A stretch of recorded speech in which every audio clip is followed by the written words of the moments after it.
Yes sir. हाँ पूछ करो स्टार्ट। Okay sir. ठीक है, इसको note कर देते हैं। यस। फर्स्ट क्वेश्चन है, इसमें हमारे को पी जेड और क्यू जेड जो है दो कॉम्प्लेक्स पॉलिनोमियल्स गिवन थी, जहाँ पे पी जेड जो है A naught plus A one into Z plus up to so on A N की power A N into Z की पावर एन दिया होता, और क्यू जेड में B one into Z plus B two into Z square up to so on plus B N into Z की power N दिया होता। और हमें ये गिवन था कि जो ए नॉट है और जो बी वन है वो हमें जो है नॉन जीरो कॉम्प्लेक्स नंबर दिए हुए थे। तो देन ये रेजिड्यू पूछ रहा है P Z upon Q Z का। तो हम क्या करेंगे, हमें पता है कि जो रेजिड्यू होता है वो मतलब लॉरेंट सीरीज में जो कोपिशेंट होता है वन अपॉन जेड माइनस ए का, अगर हम ए पे चेक करें तो उसका कोपिशेंट ही रेजिड्यू होता है। तो यहाँ पे जीरो पे पूछा है तो इसका मतलब हमें कोपिशेंट देखना पड़ेगा one upon Z minus zero का। तो मैंने क्या किया, पहले मैंने P Z upon Q Z को लिखा एज इट इज, फिर मैंने ऊपर और नीचे जेड कॉमन ले लिया। थोड़ा सा नीचे करना।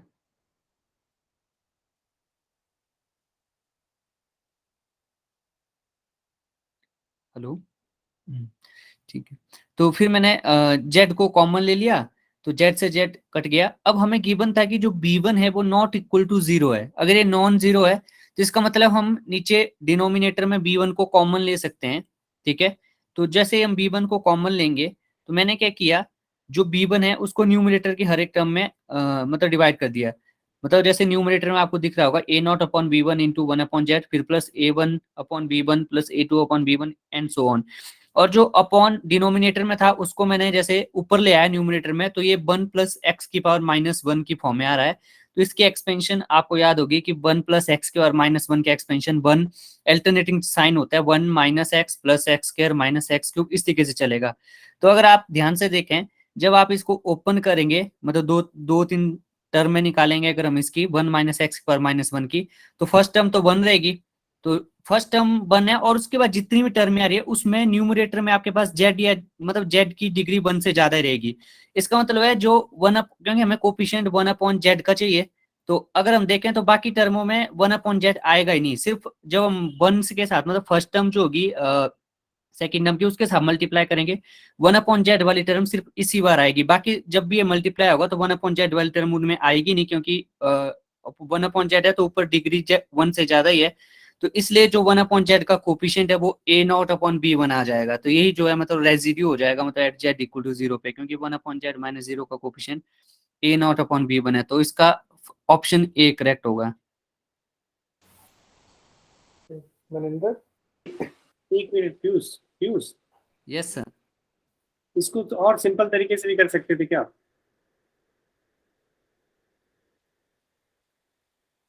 और सिंपल। और कोई तरीका बताएगा?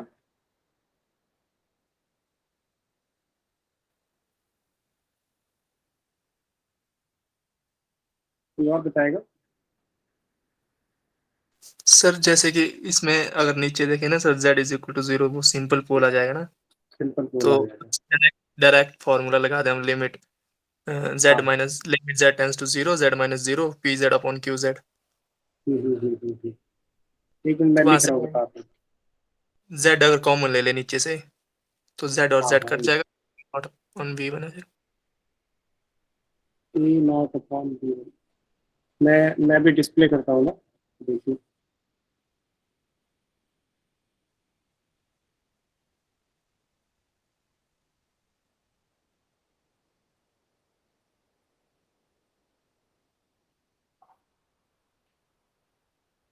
ये देखिए, शेयर हुआ। यस। ये देखिए, जो पीजेड अपॉन क्यूजेड करेंगे तो डिनोमिनेटर में जेड कॉमन हो जा रहा है। हो जा रहा है ना यस। पीयूष? जेड कॉमन हो जा रहा है तो दिख रहा है कि सीधे सीधे जेड इक्वल टू जीरो इसका सिंपल पोल है ना?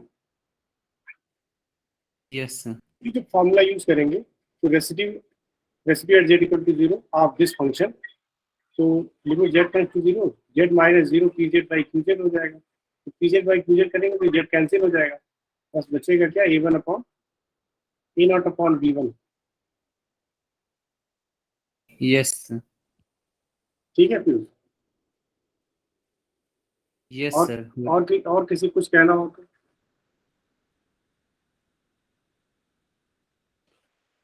सिंपल यही बोल रहे थे ना, यस सर।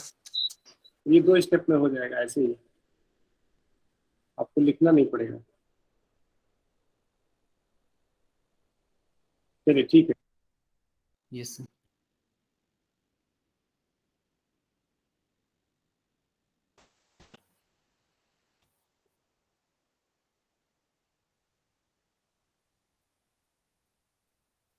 चलो तो सेकंड क्वेश्चन, डाउट तो नहीं किसी को?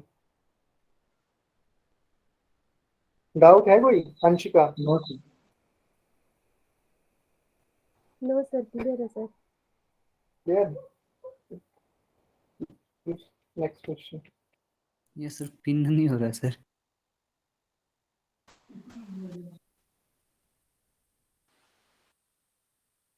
हितेश शेयर कर दीजिए फिर से। सर ये मैंने शेयर ही शेयर है। किया।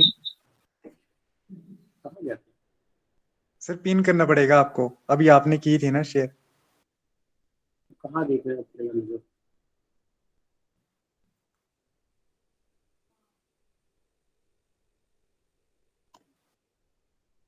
मुझे क्यों नहीं दिख रहा?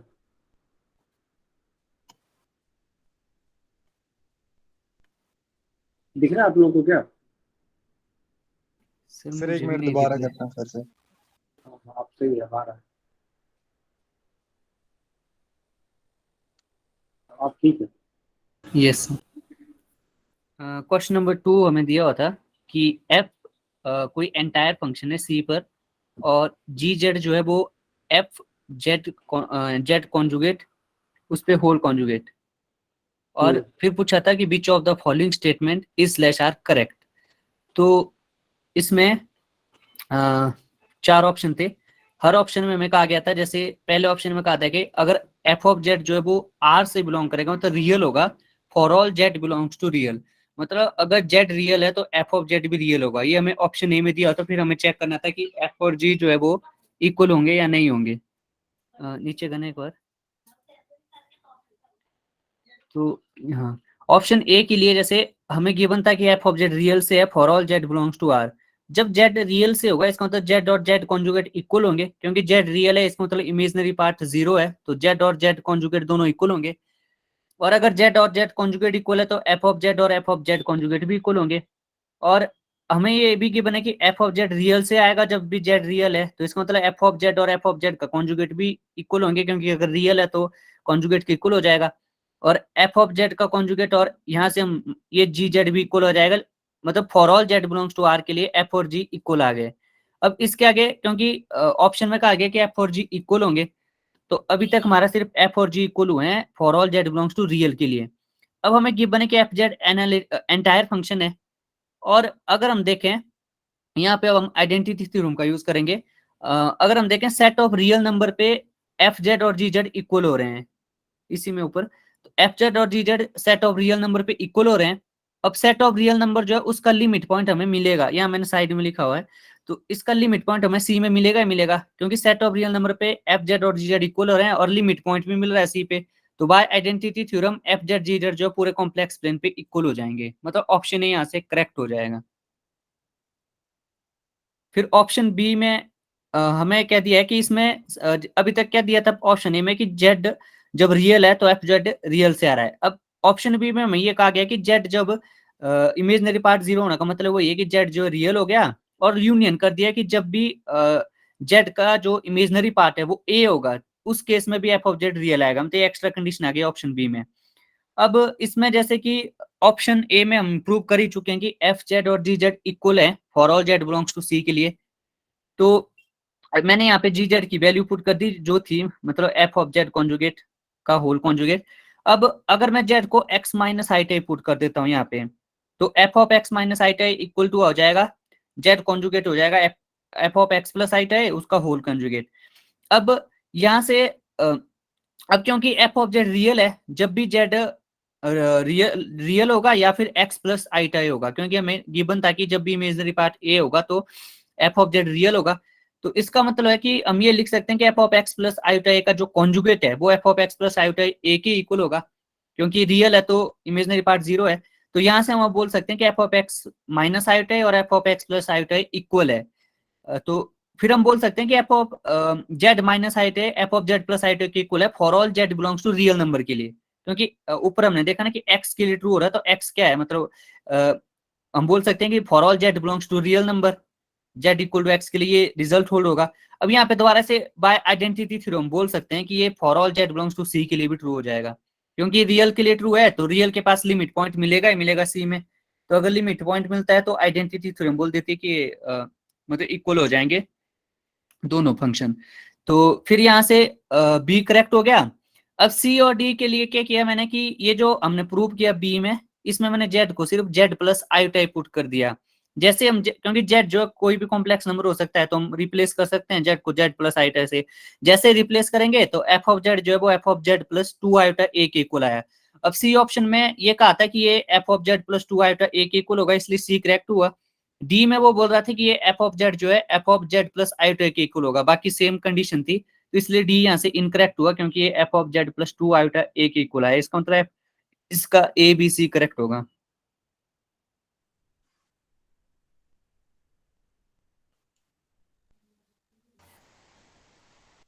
Dimple, yes sir. कुछ बोलेंगे आप? ठीक है सर। ये और किसी कोई डाउट है?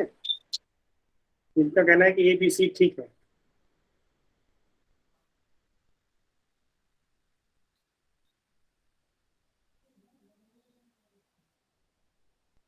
चलिए ठीक है डिम्पल,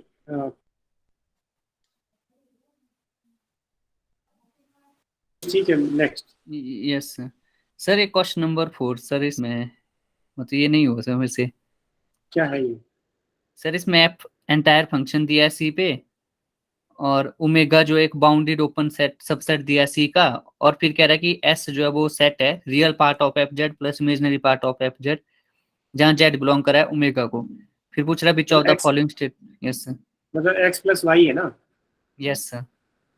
और क्या F the entire function on complex plane and let omega be a bounded open subset of C. एक मिनट देखिए,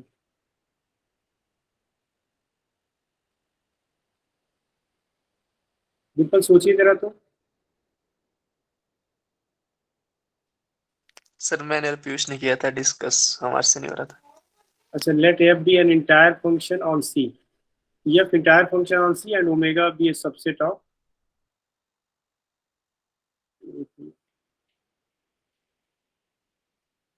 फिर मुझे डिस्प्ले करना पड़ेगा, मैं दिखाई नहीं देगा, मैं लिख लेता हूँ पहले। C omega F entire function है on omega, entire function subset of सी,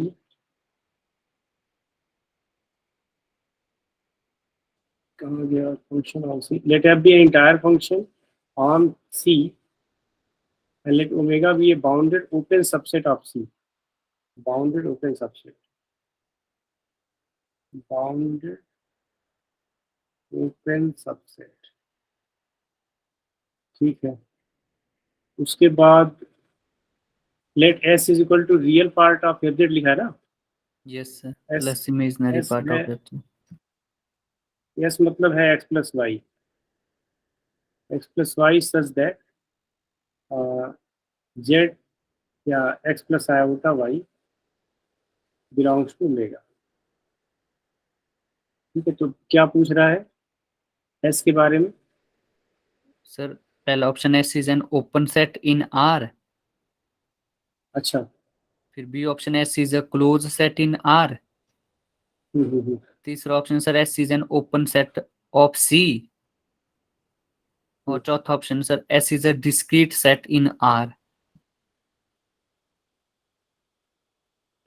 मैं इसको डिस्प्ले करता हूँ।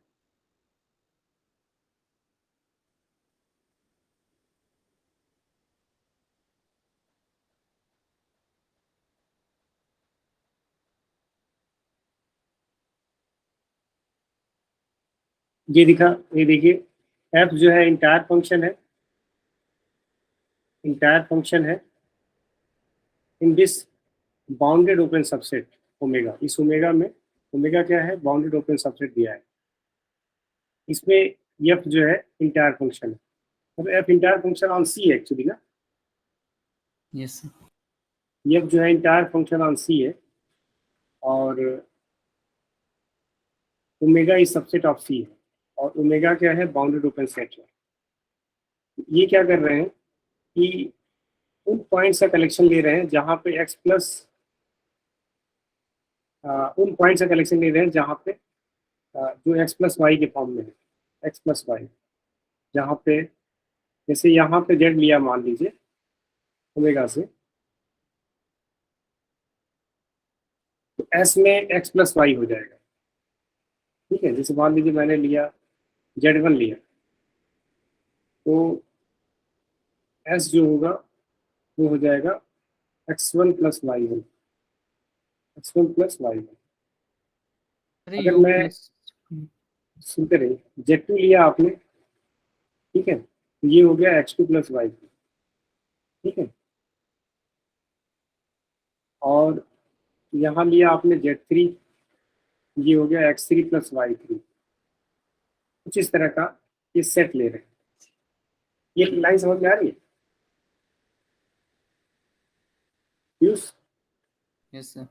Sir S sir real part of F होगा तो यू प्लस वी आएगा ना सर? यस, क्या होगा? सर जैसे real part of F plus imaginary part of F है ना, तो सर यू प्लस वी होगा ना सर? यू प्लस वी था कि एक्स प्लस आया था?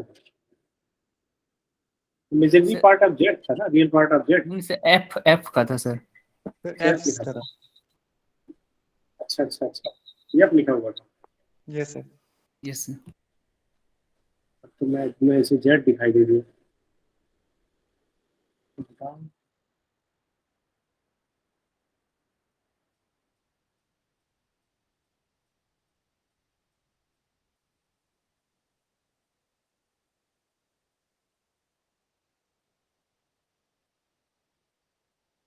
यहाँ तक ये इन्फॉर्मेशन करेक्ट है ना? Yes sir. ये 2014 वाला ही क्वेश्चन था ना? Yes sir. एक बार निकाल के देख के लो कहाँ गया है, ताकि सही लिखे।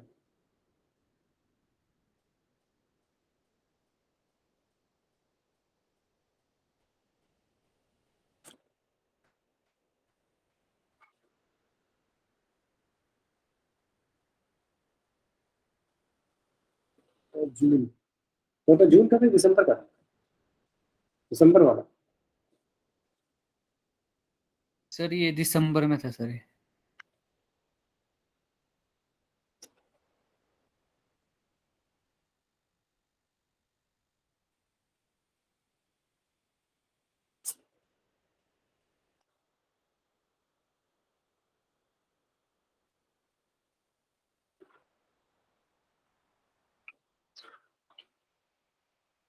ये रहा।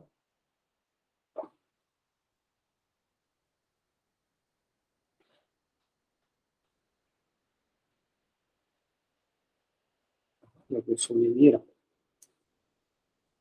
Real part of F Z लिखा है, मैं जेड दिखाई दे रहा था। यस दिया हुआ है कि real part of F Z, मैं शायद डायरेक्टली लिखूं यू प्लस आयोटा वी, ठीक है, such that set belongs to omega.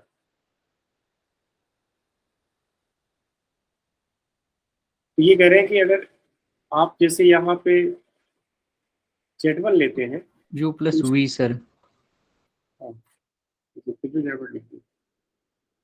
ये u plus V such that Z belongs to omega.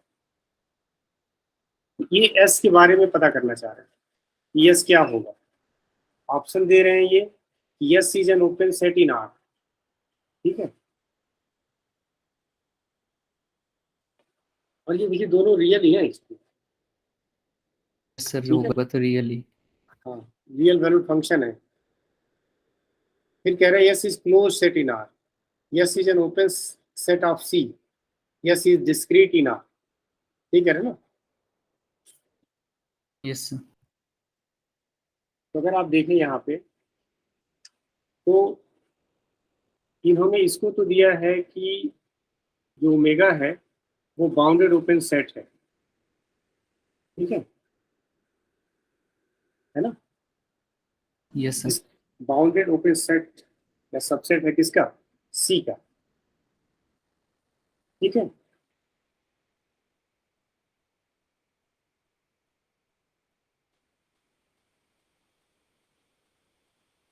Yes जो होगा इसके अंदर ले रहे हैं ना, बोलिए। ओमेगा के लिए डिफाइन कर रहे हैं ना? इसके अंदर आएगा सर ये। इसी के लिए डिफाइन कर रहे हैं ना, मतलब कि u plus B where z belongs to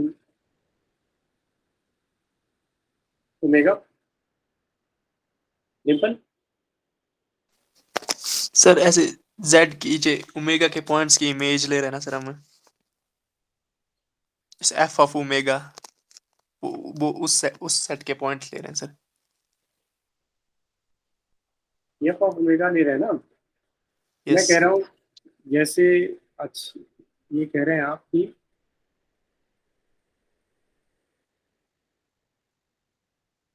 आप ये कह रहे हैं जैसे कि f ऑफ ओमेगा के जो पॉइंट्स हैं, ठीक है, उसके ले रहे हैं ना, ये कह रहे हैं। Yes sir. अच्छा,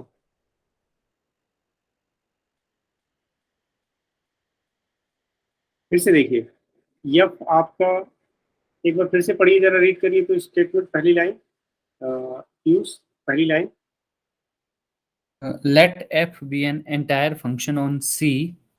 f इंटायर फंक्शन है ऑन सी, यस सर। तो f is entire function on C. ठीक है, पूरे कॉम्प्लेक्स पेयर में इंटायर फंक्शन है। ठीक है, यस सर। अब and बोलिए। let omega be a bounded open subset of C। और ये जो है रीजन वो ओपन सबसेट है, बाउंडेड ओपन सबसेट है। ठीक, यस सर। फिर sir let S equal to real part of fz plus imaginary part of fz where z belongs to omega, then which of the following statement are necessarily true। मैं यही कह रहा हूँ कि जैसे ये जो ओमेगा को लिया इन्होंने ओपन सबसेट, ठीक है, ओमेगा को ओपन सबसेट लिया है,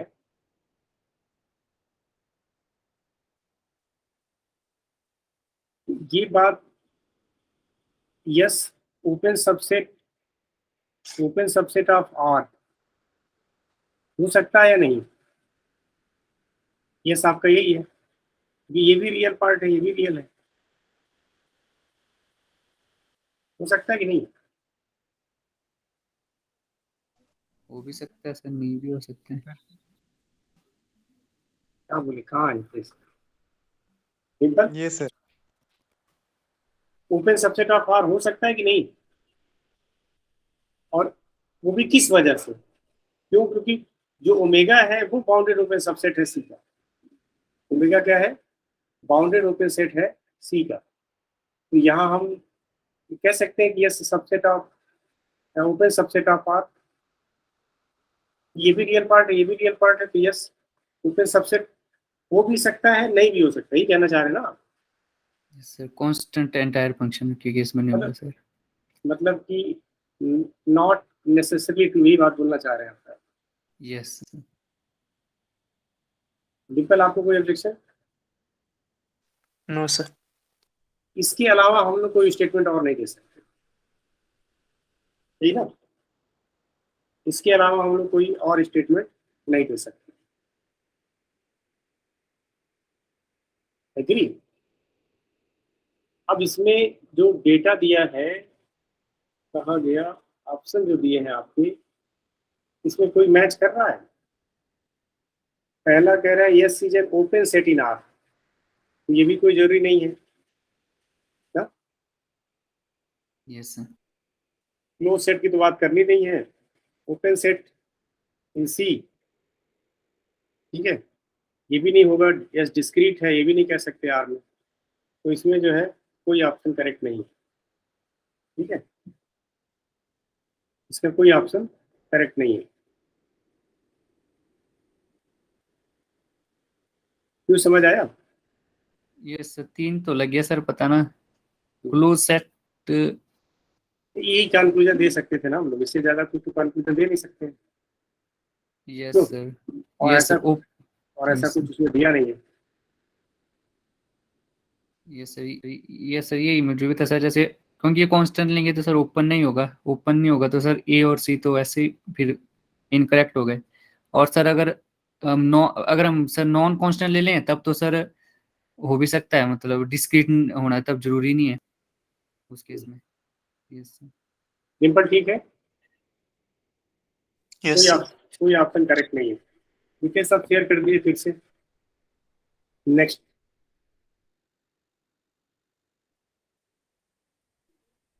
पीयूष, हाँ जी। मेरा लैपटॉप बंद हो गया अरे सर, 2% की बैटरी ना, तो अभी लगा दी।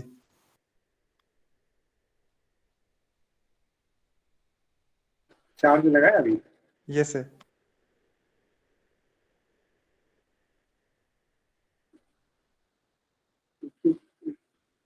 मैं एक मिनट, मैं मेल करके शेयर करता हूँ ना, कर लिया वैसे मैंने मेल।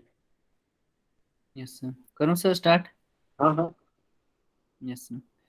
क्वेश्चन नंबर 3 था, इसमें हमें u फंक्शन दिया हुआ था x³ - 3x² + 2x।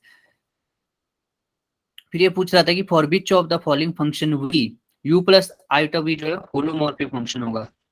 तो इसके लिए तो सिंपल ही है, अगर u और v के कॉन्टिन्यूअस पार्शियल डेरिवेटिव एग्जिस्ट करते हैं तो CR इक्वेशन जो है वो if and only if case हो जाता है होलोमॉर्फिक फंक्शन या एनालिटिक फंक्शन के लिए, अगर u और v के कॉन्टिन्यूअस पार्शियल डेरिवेटिव हो।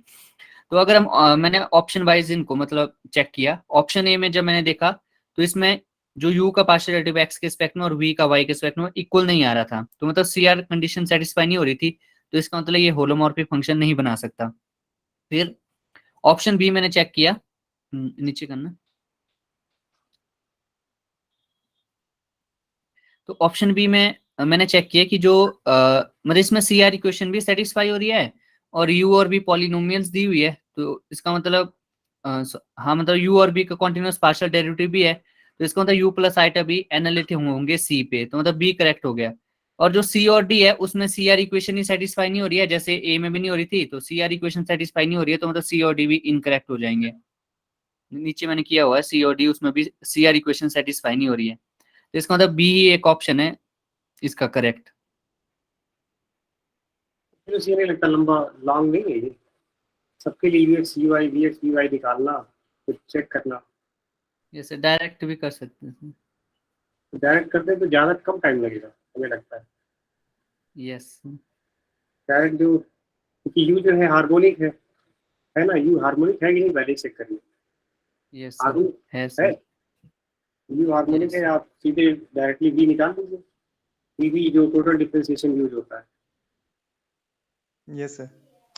यस तो जो जनरल तरीका है वो ज़्यादा अच्छा है, क्योंकि इसमें क्या है, इसमें इनको चारों ऑप्शन में निकालना पड़ेगा, वी एक्स वी वाई, और यस उसके और यू एक्स वाई के साथ बार बार कंपेयर करना पड़ेगा। इतने देर, जितना देर में ये सब कुछ करेंगे उतने देर में ये आप आंसर निकाल लेंगे। डीवी लिखना ही तो है, यस इंटीग्रेट करना, वो भी एग्जैक्ट डिफरेंशियल इक्वेशन ये लिखते हैं ना। यस। चलिए, पेपर कुछ कहना चाहेंगे आप? No sir. ठीक है, नेक्स्ट क्वेश्चन।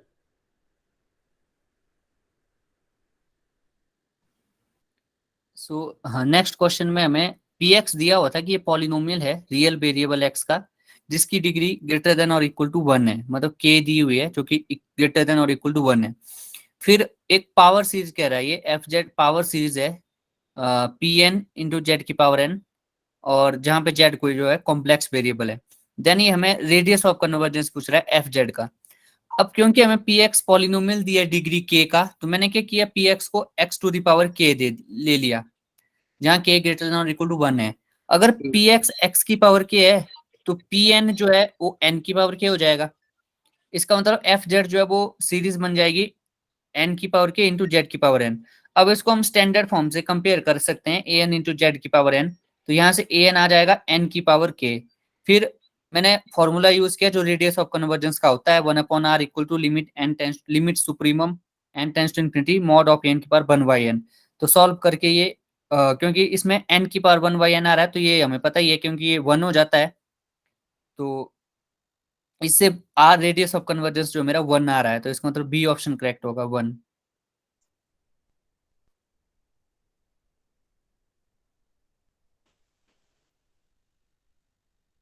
हितेश सिंपल ये सर, सही है इनका तरीका। ये सर ठीक है।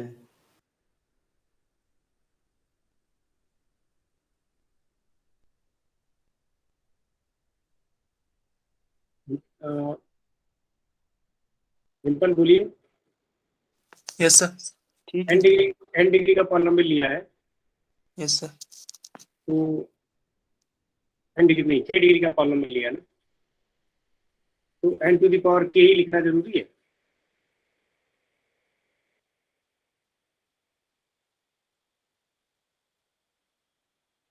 n to the power k लिया ना, pn को तो मैं एग्री हूँ आपकी बात।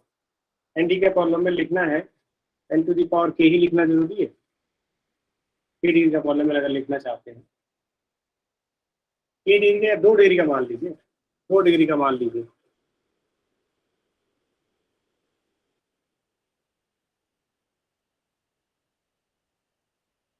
सर यस सर, 2 डिग्री का पॉलिनोमियल ले लीजिए, यस सर, कि 2 डिग्री का पॉलिनोमियल इन n, ऐसे सोचिए 2 डिग्री का पॉलिनोमियल लीजिए। और यस सर। कोई बोली तो बताइए।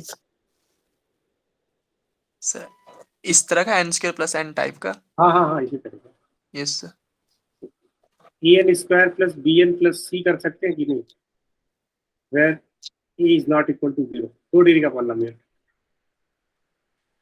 क्या बोल रहे हैं सर आप, a n square plus B n है? हाँ, en square plus bn plus c, where e is not equal to 0।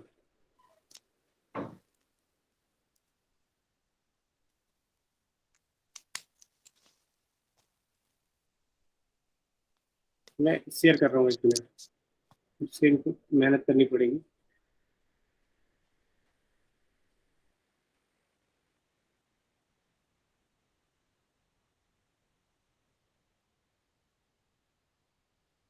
ये मैं कह रहा हूँ कि ये 2 डिग्री का पॉलिनोमियल ले सकते हैं इस तरह का, en square plus bn plus c।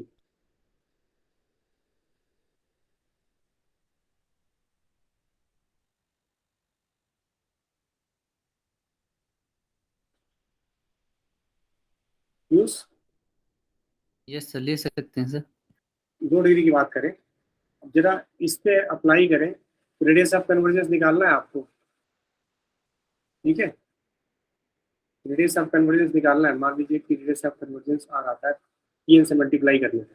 Power series यही दी थी ना, pn यस en सर, जैसे जेड की पावर है। यही दिया था ना पावर सीरीज, नहीं सर, pn इंटू जेड की पावर है। en नहीं था, no sir. No sir. en into Z to the power है, ठीक है। रेडियस ऑफ कन्वर्जेंस निकालना है, रेडियस ऑफ कन्वर्जेंस जो है वो हो जाएगा limit n tends to infinity pn plus 1 upon pn, यही ना, क्यों। Yes yes sir. अब यहाँ पे आप, मैं रख के सर देखना चाहता, हाँ बोलिए यार, Google. Sir 1/r equal to होगा ना, या फिर हमें pn ऊपर लेना पड़ेगा? सही नहीं है? सर 1/r होता तो सर यही होगा ना, n tends to infinity pn plus 1/pn। ये अगर सर r रखेंगे तो pn/pn प्लस 1 होगा। ये 1/r कर दूं? Yes sir. Yes sir. ठीक है, यस सर। बोलिए।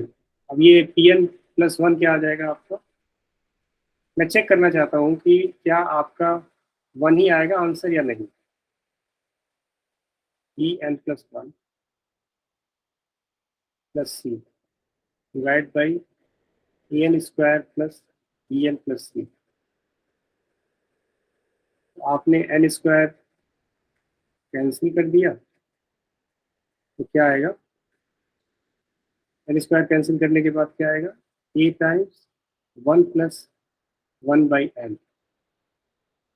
ठीक है, whole square plus yes sir. e times 1 plus 1 by n square, 1 by n plus 1 by n 1 square by n। Plus c by n square. और नीचे इसी तरीके से a प्लस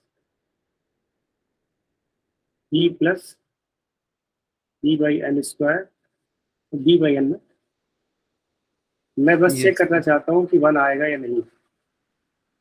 1 नहीं आएगा sir. c by n square 1 आ रहा है। चलिए ठीक, सही है, ठीक है। Yes sir. चलिए next question.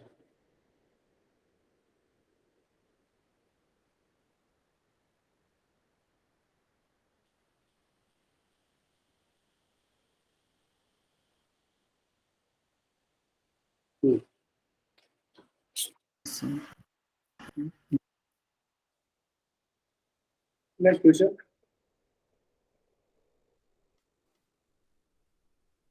Yes sir. Sir sixth question में इसमें सर हमें एफ जेड दिया हुआ था e to the power z upon e to the power z minus 1। Then ये पूछा था सर f एंटायर होगा only singularity of f are poles, f has infinitely many poles on the imaginary axis, each pole of f is simple. तो इसमें sir मैंने क्या किया कि सर फॉर पोल्स के लिए डिनोमिनेटर इक्वल टू 0 कर दिया, तो sir e to the power z equal to 1 आ गया। फिर 1 को मैंने इन जनरल लिख लिया e to the power 2n pi iota, जहाँ n जो है इंटीजर है। तो यहाँ से सर z इक्वल टू आ जाएगा 2n पाई आयोटा, जहाँ n इंटीजर है। अब सर क्योंकि ये सारे के सारे पोल है, इसका मतलब एंटायर तो नहीं है कॉम्प्लेक्स प्लेन पे, तो a तो रॉन्ग हो गया। फिर सर अब क्योंकि sir n tends to infinity पे ये 2n पाई आयोटा मतलब एफ जेड इन्फिनिटी देगा इन पॉइंट्स पे, तो इसका मतलब ये पोल ही है सारे के सारे, मतलब वेरीफाई कर लिए। फिर यस सर सिंपल और सिंपल पोल भी है। तो सर डी ऑप्शन में तो यही कह रहा था कि जितने भी पोल है वो सिंपल होंगे, तो वो करेक्ट हो गया। और सर ये जितने भी है 2n पाई आयोटा, इसमें रियल पार्ट तो 0 है, यानी ये इमेजिनरी एक्सिस पे ही है। तो इसका मतलब जो सी ऑप्शन है F has infinitely many poles on the imaginary axis, वो भी करेक्ट हो गया। और सर जो ओनली सिंगुलरिटी एफ की वो पोल्स ही है, क्योंकि ये सारे के सारे सर मतलब एफ जेड जो इन्फिनिटी पे टेंड करेगा, अगर हम इन पे लिमिट देखें तो सारे के सारे पोल ही हैं, तो इसका मतलब बी सी डी तीनों करेक्ट हो जाएंगे। ठीक है। इसमें सबसे इम्पोर्टेंट चीज क्या है हितेश, इस क्वेश्चन में सबसे इम्पोर्टेंट पॉइंट क्या की है पीयूष ने बताया? सबसे इम्पोर्टेंट जो जनरली लोग नहीं करते हैं। सर पोल्स के लिए z को e टू द पावर मतलब इसको 0 किया है ना, तो z की वैल्यू 2n पाई आयोटा है ना। हाँ, सबसे इम्पोर्टेंट चीज यही है कि अदरवाइज लोग z इक्वल टू 0 रख के काम चला लेते हैं। Yes sir. तो जनरल वैल्यू रखी है, ये इंपॉर्टेंट काम है, ध्यान रखिए। जी सर। और इसी जनरल वैल्यू पे ये सारे, तो जब मैं आप लोगों को कॉम्प्लेक्स बताता हूँ तो मैं कहता हूँ जनरल सोचिए, ठीक है। चलिए ये पॉइंट इंपॉर्टेंट है। ई टू द पावर जेड को 0 किया आपने, ई पर जेड माइनस 1 को 0 किया, तो जनरल वैल्यू निकाली है जेड की, ठीक है, ठीक है। यस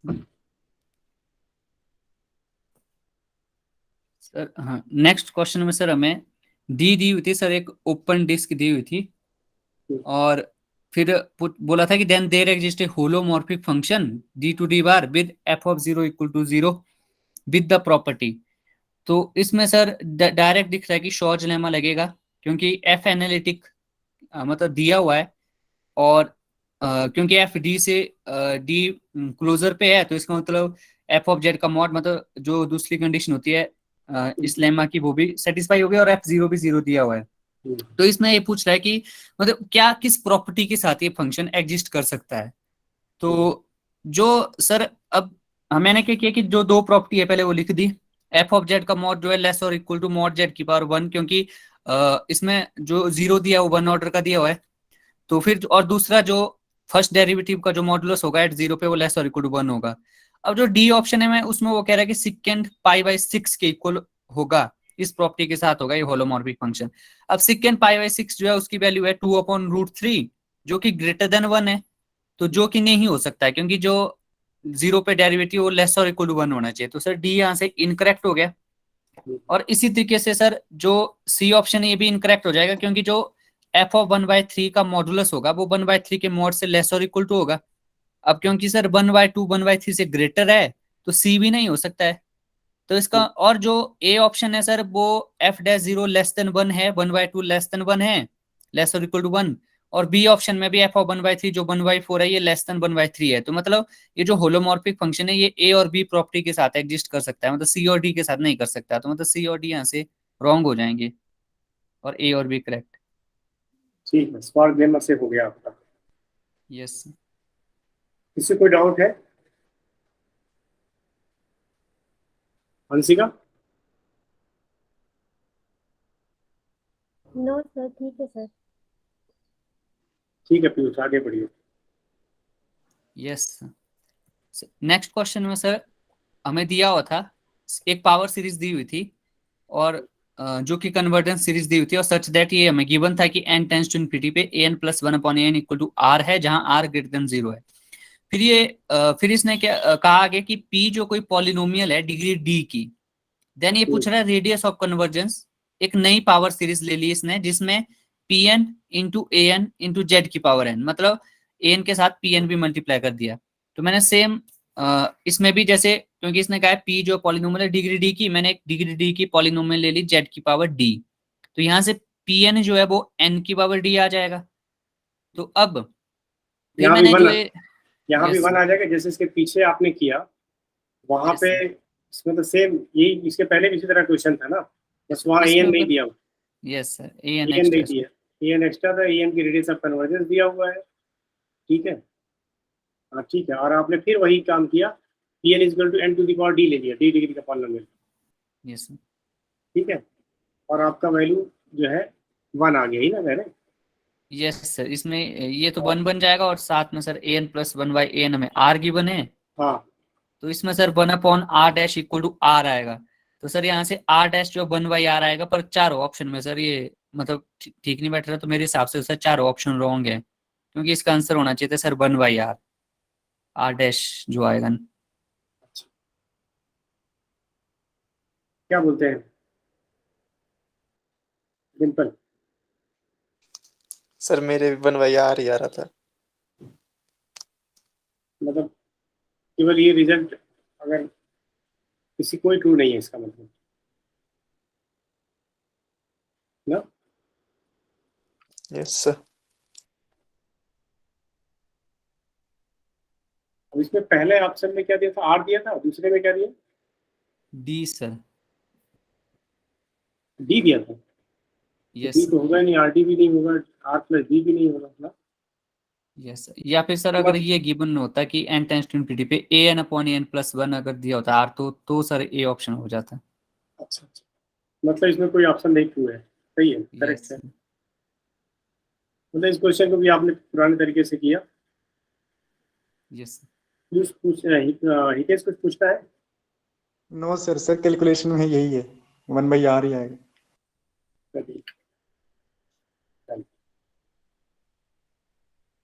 नेक्स्ट, किसी को डाउट होगा तो पूछ लेगा।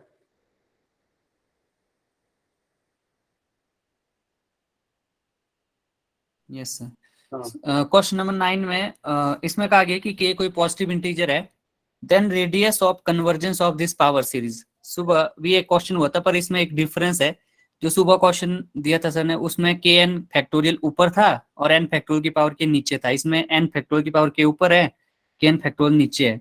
तो इसमें सिंपल है, ए एन दिख रहा है क्या है, तो ए एन प्लस, मैंने इसको रेशो टेस्ट से रेडियस ऑफ कन्वर्जेंस निकाल दिया 1/r, थोड़ी कैलकुलेशन करके जो इसका आंसर आ जाएगा के की पावर के। वैसे भी सुबह वाले क्वेश्चन में के की पावर माइनस के था, तो इसमें ऊपर नीचे हो गया, तो इसका सी ऑप्शन आ जाएगा, के टू द पावर के। ठीक है, मतलब सिंपल फार्मूला आपने रेशियो टेस्ट लगा के निकाल दिया। यस सीरीज ने यही देख करके नहीं बोला तो के टू द पावर के होगा, यस सर, यही देख के तो बोला था। Yes sir. इसमें कैलकुलेशन ही है सिंपल, कुछ और करना नहीं है। ठीक है, यस। Next next.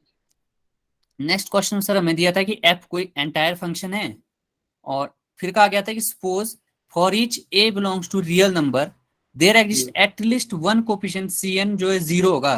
मतलब एक पावर सीरीज दी है, और ये कह रहा है कि फॉर ईच, मतलब ए यहाँ पे सेंटर है इस पावर सीरीज का, for each A belongs to real number के लिए हमें ये कहा गया है कि कम से कम एक कोफिशिएंट Cn इसका 0 होगा। देन ये कुछ ऑप्शन पूछ रहा है कि इनमें से कौन करेक्ट होंगे, कौन इनकरेक्ट होंगे। तो नीचे करना। तो पहले मैंने क्या किया, नहीं नीचे करना है, ये गलत हो गया था ना। हाँ, तो पहले मैंने बी और सी को मैंने एग्जांपल लेके डिस्कार्ड किया है।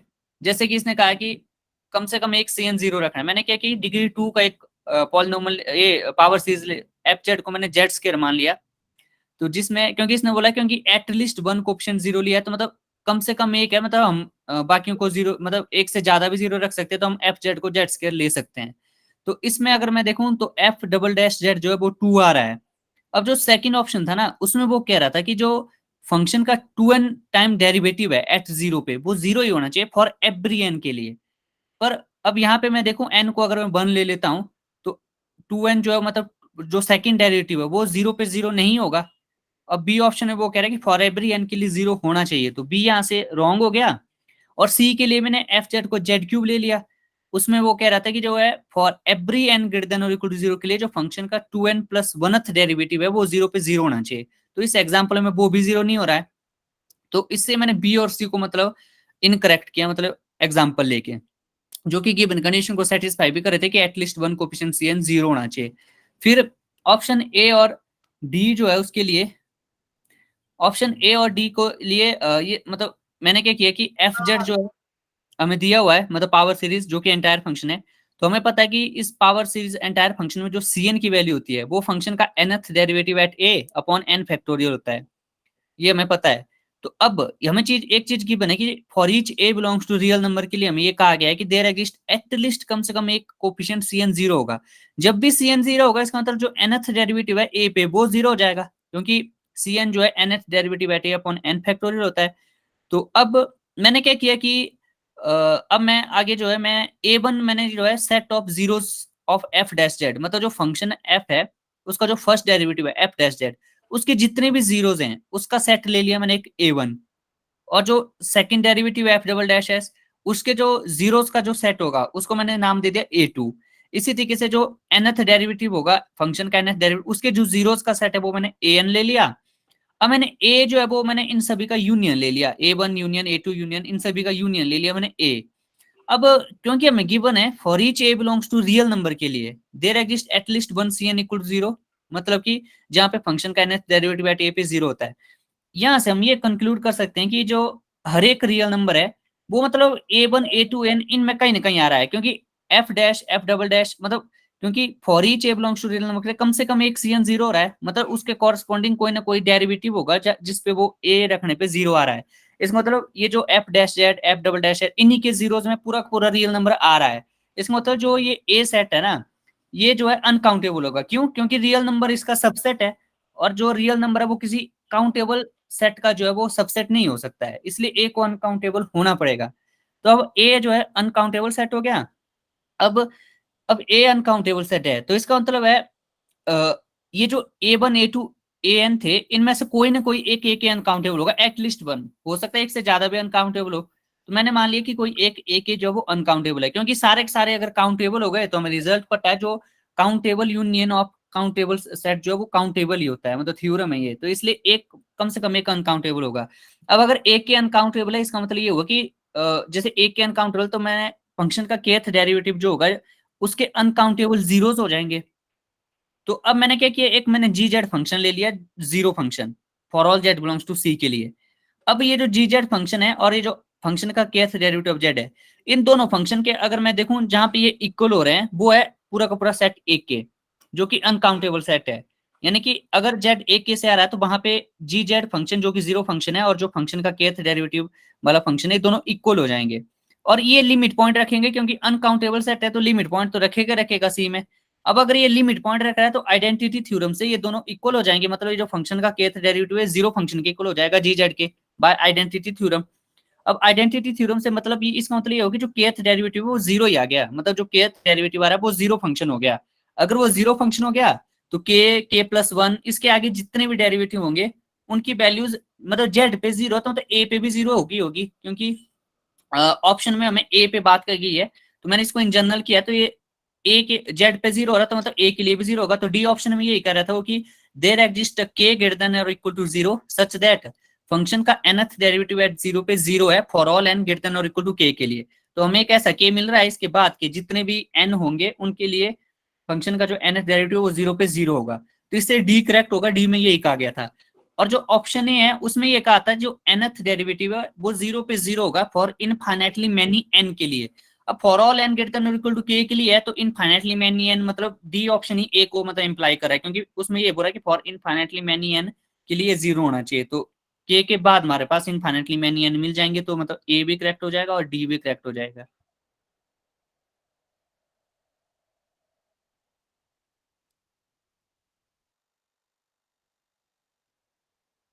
फिर और बताएगा, पीयूष ने बता दिया, सिंपल यस सर। बताएंगे आप? सर ठीक है सर, ये मैंने भी ऐसे ही किया था। जरा मुझे लिमिट पॉइंट डिफिनेशन बताइए। लिमिट पॉइंट की सर, किसी भी पॉइंट जैसे कि हम किसी सेट को कंसीडर कर रहे हैं ना, जैसे मान लो एस कोई सबसेट है कॉम्प्लेक्स नंबर का, सी का सबसेट है, तो कोई भी पॉइंट जेड को हम लिमिट पॉइंट बोलेंगे एस का, अगर जेड का हर एक पॉइंट जो इनफिनिटली मैनी पॉइंट्स कंटेन करता है इसके एस के। अच्छा, इसको क्वेश्चन को एक बार जरा ध्यान से पढ़ के तुरंत आंसर नहीं बताया जा सकता? Hello, simple. Yes sir. इस क्वेश्चन को एक बार फिर से पढ़िए फिर डिस्कस करिए। वैसे तो ए और डी करेक्ट है, तो आप ने बता दिया।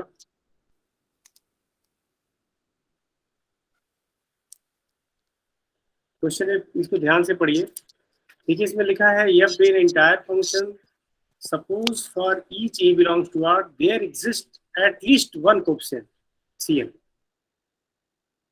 at least one coefficient cn which is 0, at least one coefficient cn which is 0। cn क्या है आपका? cn क्या है?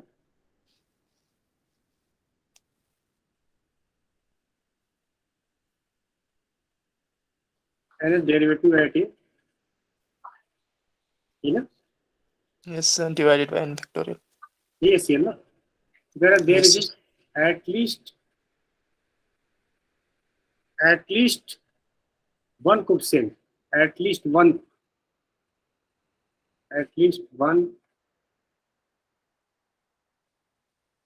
cn is 0, at least one cn is 0। इसका मतलब क्या हुआ कि fn nth derivative at 0 at a is equal to 0। कोई एक डेरिवेटिव तो 0 होगा। C1 0 हो जाए, क्यों पीयूष? C1 0 हो जाए, C2 0, एटलीस्ट वन। यस मान लीजिए आपका kth डेरिवेटिव 0 हो जाता है, ठीक है, kth डेरिवेटिव एट ए 0 हो जाता है, ठीक है पीयूष। Yes sir. तो kth के आगे वाले जो होंगे वो तो ऑटोमेटिकली 0 हो जाएंगे। कैसे सर? kth के आगे वाले यस वही एक, नहीं, कैसे होंगे सर आगे वाले, कैसे होंगे?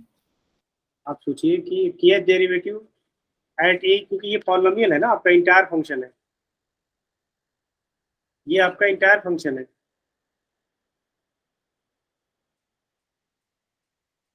उसी तरह अगर kth डेरिवेटिव एट ए 0 हो जाता है तो उसके आगे वाले क्या होंगे, 0 होंगे कि नहीं होंगे? एक एटलीस्ट वन, अगर एक बार कोई 0 हो गया, जैसे मान लीजिए कि कोई और लीजिए, कोई एग्जांपल लीजिए, कोई दिमाग में सोचिए। e to the power z। कुछ और सिंपल पॉलिनोमियल ले लीजिए, कुछ और ले लीजिए। जैसे मान लीजिए आपने जेड क्यूब ले लिया, ठीक है, z स्क्वायर। जेड क्यूब ले लीजिए, जेड स्क्वायर ले लीजिए, जो भी ले लीजिए, जेड क्यूब ले ओके सर। लीजिए। जेड क्यूब ले लेंगे तो फोर्थ डेरिवेटिव इसका 0 हो जाएगा, 0 पे। यस, उसके आगे वाले 0 ही होंगे सर। 6, 7 सब 0 हो जाएंगे। यस सर, हुआ ये कि तो नहीं? सोचा था। यस सर, पर सर जैसे e की पावर z ले लें जैसे सर, वो भी एंटायर है ना सर? हाँ, सर उसमें कैसे मतलब? ये टर्मिनेट नहीं हो रहा है ना एक्चुअली, अब टर्मिनेट वाला लेना पड़ेगा आपको। Yes sir. कुछ ऐसा लीजिए जो टर्मिनेट हो जाए। तो यहाँ कह रहा है कि एटलीस्ट वन 0 हो रहा है, तो वहां e to the power z के बारे में बात करेंगे तो कोई एक 0 नहीं होने वाला, होगा 0? जरा सोचिए, ये अब z 0 हो जाएगा वहां, e to the power z use e to the power sir. z। पहले सोचिए कि e to the power z आप कंसीडर कर सकते हैं कि नहीं, 0 कि के क्या वहां कोई डेरिवेटिव 0 हो सकता है? यस सर, नहीं होगा sir. e to the power z ले नहीं सकते आप, यस ठीक है। ये अच्छा मिला कि आपका वो डिस्कार्ड हो गया। तो मतलब अगर Yes. आपका kth डेरिवेटिव 0 हो गया, मतलब एटलीस्ट वन की बात किया है, कह दिया kth डेरिवेटिव 0 हो गया, मान लीजिए 25वां डेरिवेटिव 0 हो गया, 25वें के आगे वाले तो सारे 0 हो गए, ठीक है। तो यस सर। इसका मतलब क्या हुआ? इसका मतलब क्या हुआ? सर इससे फिर डायरेक्ट हो गए ना सर ये? हाँ, इसका मतलब क्या हुआ कि यह k प्लस आर डेरिवेटिव, ठीक यस है, सर। या एन डेरिवेटिव कह लीजिए, या n derivative at a is equal to 0 हो गया for every N greater equal to k, ठीक है ना। अब हम लोग इसको मैं डिस्प्ले Yes, sir. करता हूँ, ठीक है।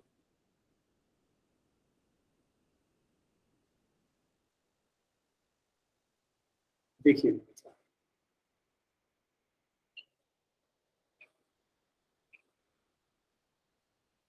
दिखाई दे रहा है? Yes sir. इसमें देखिए Cn दिया हुआ है, ये बोला डिम्पल ने ना, Cn ये दिया ना, यस सर। और लिखा है at least one Cn is 0, at least one Cn is 0। तो मैं क्या मान रहा हूँ, तो मैं मान रहा हूँ कि सी के 0 हो जाता है, सी के 0 हो जाता है, तो इसका मतलब kth डेरिवेटिव एट ए 0 हो गया। क्यों पीयूष? Yes sir. और इसका मतलब हुआ कि k या k के आगे वाले जो सारे डेरिवेटिव हैं वो सब के सब 0 हो गए। तो ये लाइन हमें क्या Yes. बता देगा? हमने आंसर दे दिया इसमें। हमें आंसर मिला कि नहीं? यस सर, हमें आंसर मिला? यस सर, मिल जाएगा सर। यहाँ से सोचा था सर ऐसा ही पॉलिनोमियल लेके, तो सोच रहा था सर वैसा ही नहीं, पहले। टू द पावर जेड को आप डिस्कार्ड नहीं कर पा रहे थे ना, इसलिए दिक्कत हो रही। यस तो यहाँ पे अगर कहाँ गया ये क्वेश्चन?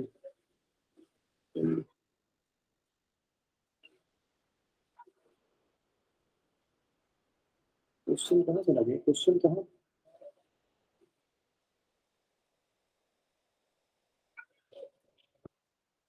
ये कब का क्वेश्चन था? कहाँ का था ये?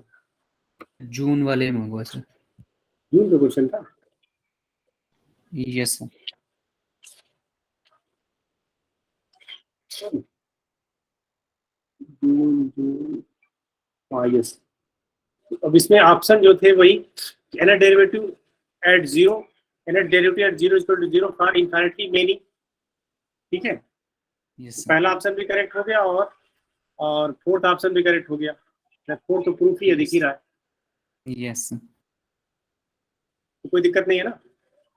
No sir. तो क्वेश्चन में जितना हो सके सिंपल सोचने की कोशिश करिए ना, क्योंकि जितना आप सिंपल सोचेंगे उतना जो है अच्छा रहेगा। Yes sir. बहुत ज्यादा नहीं सोचना है, क्योंकि बहुत ज्यादा सोचेंगे तो एक ही क्वेश्चन में पूरा टाइम किल हो जाएगा। यस जित हाँ, तो क्वेश्चन में जितना हो सके बहुत सिंपल सोचिए, कि वो आसान तरीका तो होगा, कोई तो तरीका होगा। ऐसे दिमाग में एक बना लीजिए कि क्वेश्चन है तो कहीं कोई और तरीका तो होगा। और जब सर ना जो जल्दी हो जाता है सर, तब ये डाउट आता है कि कहीं गलत तो नहीं सोच रहे हैं। नहीं नहीं नहीं, नहीं। आराम से, मतलब इसमें इसमें आपको लॉजिक दिख रही है ना सारा कुछ, यस सर। तो दिख जाएगा। ऐसा कुछ नहीं है, जितना सिंपलेस्ट होगा उतना अच्छा है। जितना कॉम्प्लिकेटेड करेंगे उतना टाइम टेकिंग होगा, उतना आपके लिए परेशान करेगा, और होने वाला कुछ नहीं है। Yes sir. चलिए अब आगे बताइए, नेक्स्ट।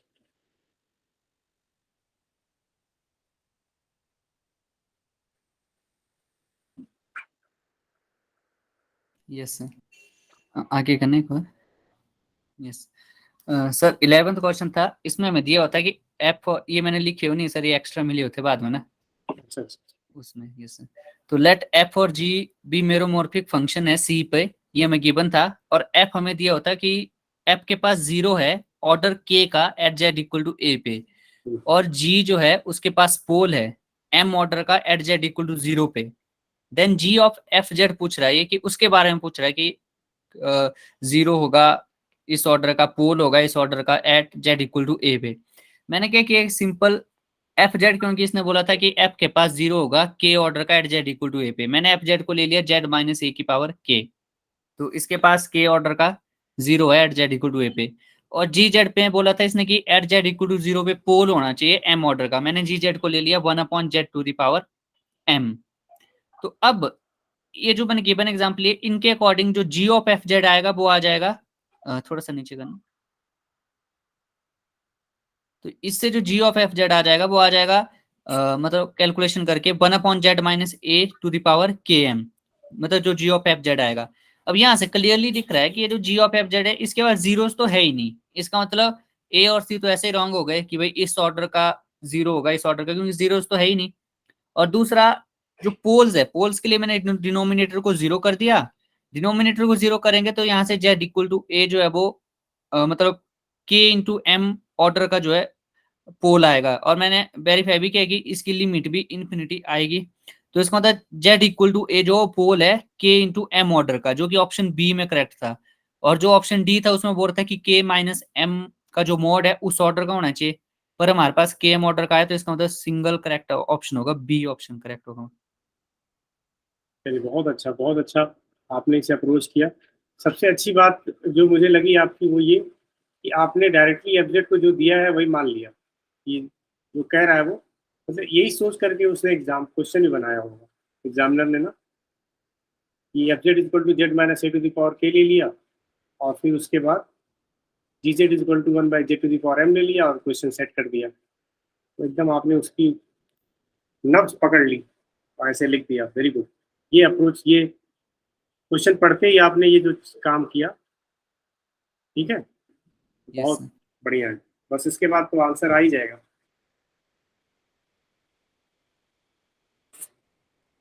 नितेश दिखा? उससे इम्पोर्टेंट Yes, पॉइंट sir. वही है कि जो दिया है उसको कैसे एक्सप्रेस कर रहे हैं मैथमेटिकली। Yes, sir. एक्सप्रेस किया, बस आपको रखा, आगे आंसर, कुछ नहीं करना पड़ा। ठीक है please, next. Yes sir. Sir next question में मैं दिया होता है कि के जो है वो सबसेट है कॉम्प्लेक्स नंबर का, और ये बाउंडेड सेट है कोई, और एच ऑफ सी हमें गिवन है कि ये set of all entire functions है, और सी के जो है वो डिनोट करा है set of all continuous function on के, और फिर ये इसने एक रिस्ट्रिक्शन मैप ले लिया है एच सी से सी के पे, और फिर पूछ रहा है कि आर इज इंजेक्टिव इफ के इज कॉम्पैक्ट, के इज कनेक्टेड, के इज अनकाउंटेबल, के इज फाइनाइट। तो मैंने क्या किया कि ए बी डी को डिस्कार्ड करने के लिए मैंने के को जो एक सिंगलटन सेट ले लिया ए, अब क्यों जो कि कॉम्पैक्ट भी है, कनेक्टेड भी है और फाइनाइट भी है, क्योंकि सिंगलटन सेट है तो क्लोज प्लस बाउंडेड है तो कॉम्पैक्ट होगा, कनेक्टेड भी है और फाइनाइट तो है ही। तो अब जो सी के था वो तो के से के पे है, set of all continuous function on के का आता है, इसका मतलब के से के पे है, इसका मतलब सी के, हाँ, और जो एच सी है वो डिनोट कर रहा है set of all entire function. अब set of all entire function वो तो अनकाउंटेबल हो गए, मतलब अनकाउंटेबल होंगे, एच सी में जो एलिमेंट होंगे वो अनकाउंटेबल सेट होंगे। अब क्योंकि जो आर है वो एच सी से सी के पे जो एक मैप दिया है, तो अब ये कभी अगर मैंने ये जो एग्जांपल लिया है जिसमें ये के जो है कॉम्पैक्ट भी है, कनेक्टेड भी है, फाइनाइट भी है, पर इस केस में कभी भी इंजेक्टिव नहीं हो सकता ना एच सी से, क्योंकि एच सी जो अनकाउंटेबल सेट है और सी के यहाँ पे मतलब सिंगलटन आ रहा है, तो इसका मतलब ए बी डी यहाँ से डिस्कार्ड हो जाएंगे।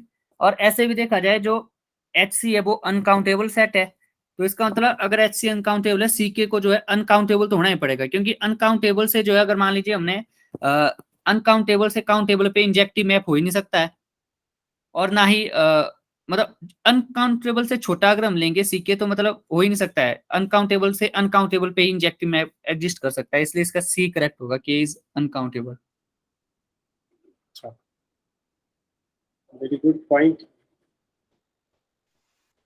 कि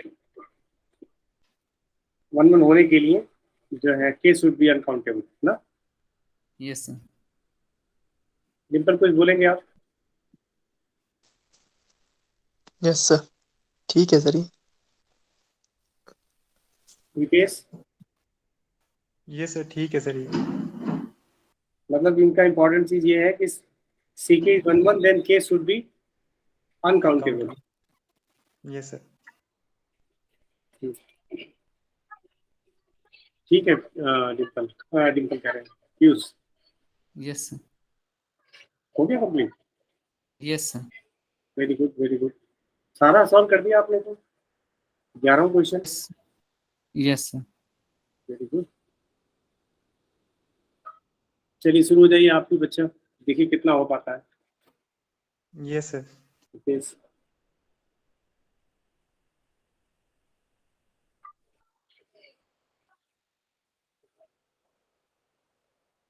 आ रहा है यस सर, पता है सुबह से। एक क्वेश्चन उस पर भी था, देखा सर नहीं? किस पे? पार्सिवल आइडेंटिटी, पार्सिवल फार्मूला नहीं है ये सर। कि पावर सीरीज दी हुई है, लॉरेंस टेलर सीरीज, तो 1/2 पाई इंटीग्रल 0 to 2 पाई, या सुबह जो बताया mod of z square d theta is equal to summation n equal to 0 to infinity mod of n square r to the power 2n। इसमें भी एक क्वेश्चन था, इसमें था मुझे याद नहीं आ रहा है, जून चेक 14 में, करूंगा सर एक बार। जून 14 में था या दिसंबर 14 में था, एक क्वेश्चन था, जून 14 में था या दिसंबर 14 में, चलिए देखिएगा ना, एक क्वेश्चन था शायद। ये सर चेक करूंगा सर। फार्मूला भी याद है ना? यस सर, सुबह हुआ था ना। हाँ यस हाँ, सर। उसी फार्मूले पे।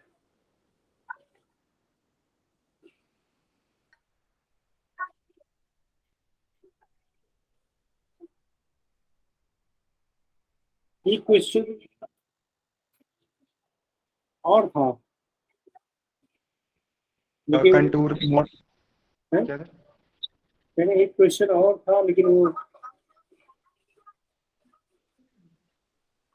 रियल ब्रेन एनालिसिस पे था एक्चुअली। ठीक है, एक क्वेश्चन यही पार्शियल वाला पूछ गया हमें लगता है।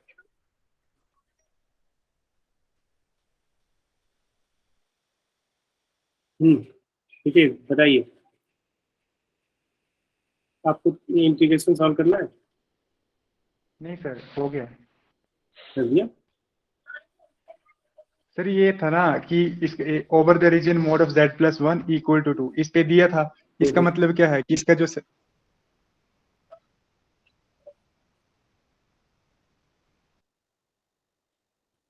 आवाज पास हो गई।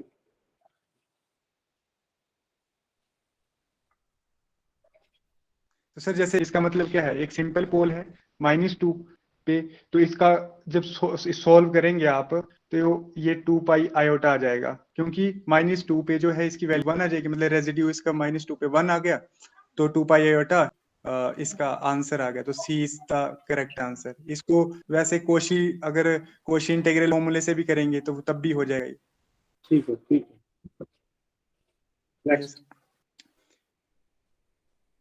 सर नेक्स्ट था कि f be a real valued harmonic function, f satisfy the equation del square f equal to 0. Define the function, फिर फंक्शन दो फंक्शन g और h डिफाइन किए गए थे इस तरह से। देन हमने बताना था कि which of the statements are correct. तो इसमें था कि g and h are both are holomorphic functions, g is holomorphic but h need not be holomorphic, h is holomorphic but g need not be holomorphic. फिर last दिया था कि both g and h are identically equal to 0 function. Sir जैसे इसकी हमें पता था कि एनालिटिक फंक्शन दिया है, इसका मतलब क्या है कि f belongs to C1 class, मतलब उसके जो फर्स्ट ऑर्डर पार्शियल डेरिवेटिव होंगे वो एग्जिस्ट करने चाहिए, और वो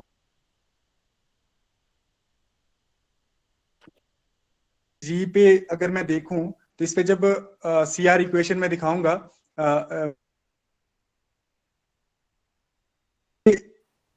ऑपरेट होगी, मतलब जी पे CR इक्वेशंस जो हैं वो सेटिस्फाई हो रही हैं। क्यों? क्योंकि सर जैसे यहाँ पे आया था ux आया था del square f over del x square, और vy आया था minus del square f over del y square, लेकिन हमें दिया था कि हार्मोनिक है। इसका मतलब क्या है, वो लाप्लास इक्वेशन को सेटिस्फाई करेगा। इससे del square f over del x square की वैल्यू आ गई minus del square f over del y square, तो यहाँ से vy ये आ गया, तो यहाँ से ux इक्वल टू vy और uy is equal to minus of vx। तो g जो है वो CR इक्वेशन को सेटिस्फाई कर रहा है, और इसके first order partial derivative continuous और एग्जिस्ट करे, तो ये g जो हो होलोमॉर्फिक आ गया। और सर जैसे h पे अगर यही कंडीशन में अप्लाई करूंगा तो वो CR सेटिस्फाई नहीं कर रहा है।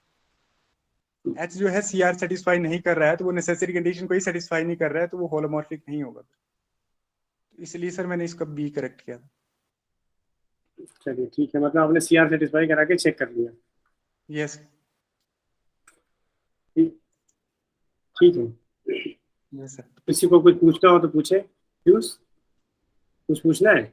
नो सर, ठीक है sir. Next third.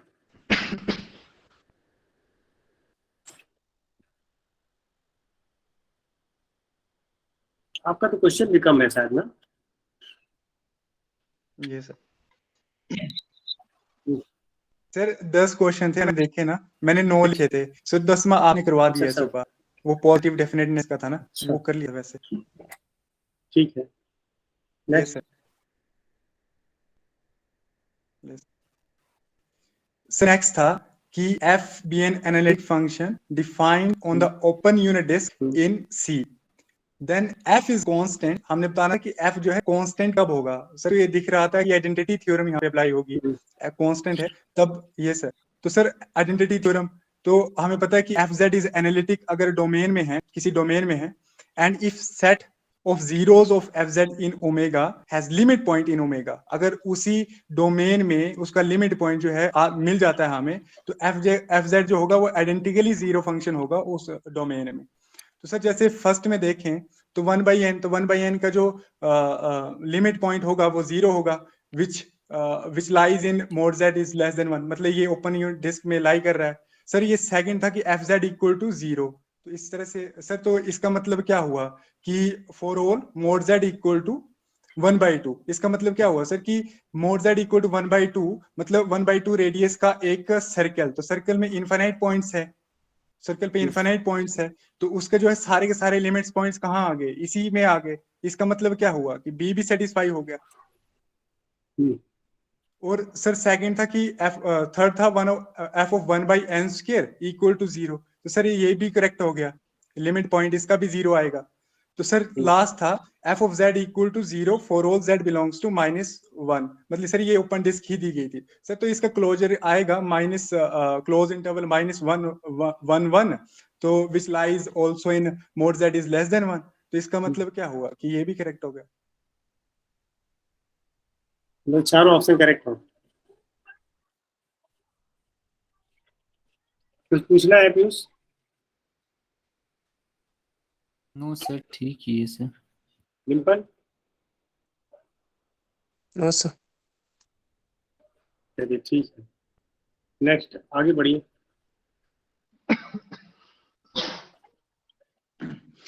Sir fourth था let f be an entire function which of the following statements are correct. यहाँ पे सिर्फ एक चीज बोली है कि f जो है आपका एंटायर फंक्शन, तो सर इसमें था कि फर्स्ट था कि f is constant if the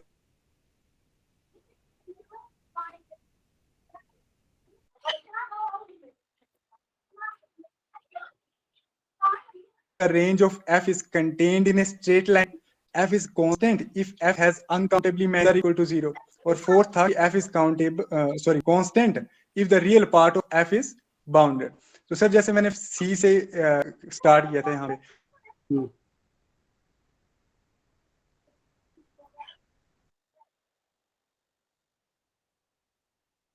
आवाज रुक जा रही है। e to the power x is less or equal to 1, ये बाउंडेड है, लेकिन ये कांस्टेंट, ये जरूरी नहीं है कि ये कांस्टेंट हो, ये जरूरी नहीं है कि ये कांस्टेंट हो, तो इसलिए मैंने c को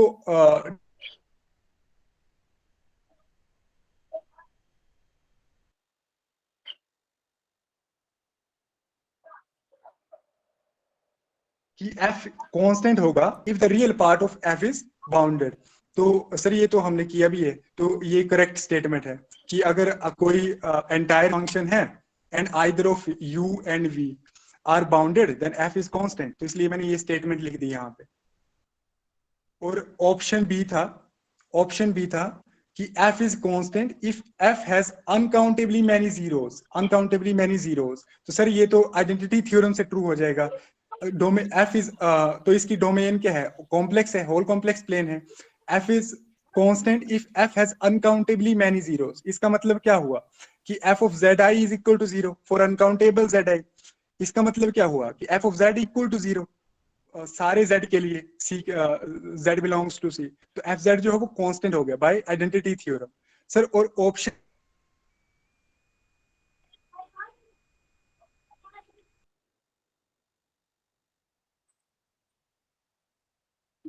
ये आवाज ब्रेक हो की जा जो रही रेंज होती है, है। जिस कह रहे हैं आवाज ब्रेक हो जा रही है, जिस आवाज आपकी ब्रेक हो जा रही है, बीच बीच में रुक जा रही है। सर अब आ रही है। हाँ हाँ,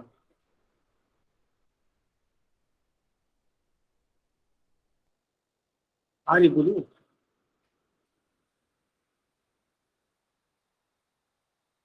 फिर रुक गई।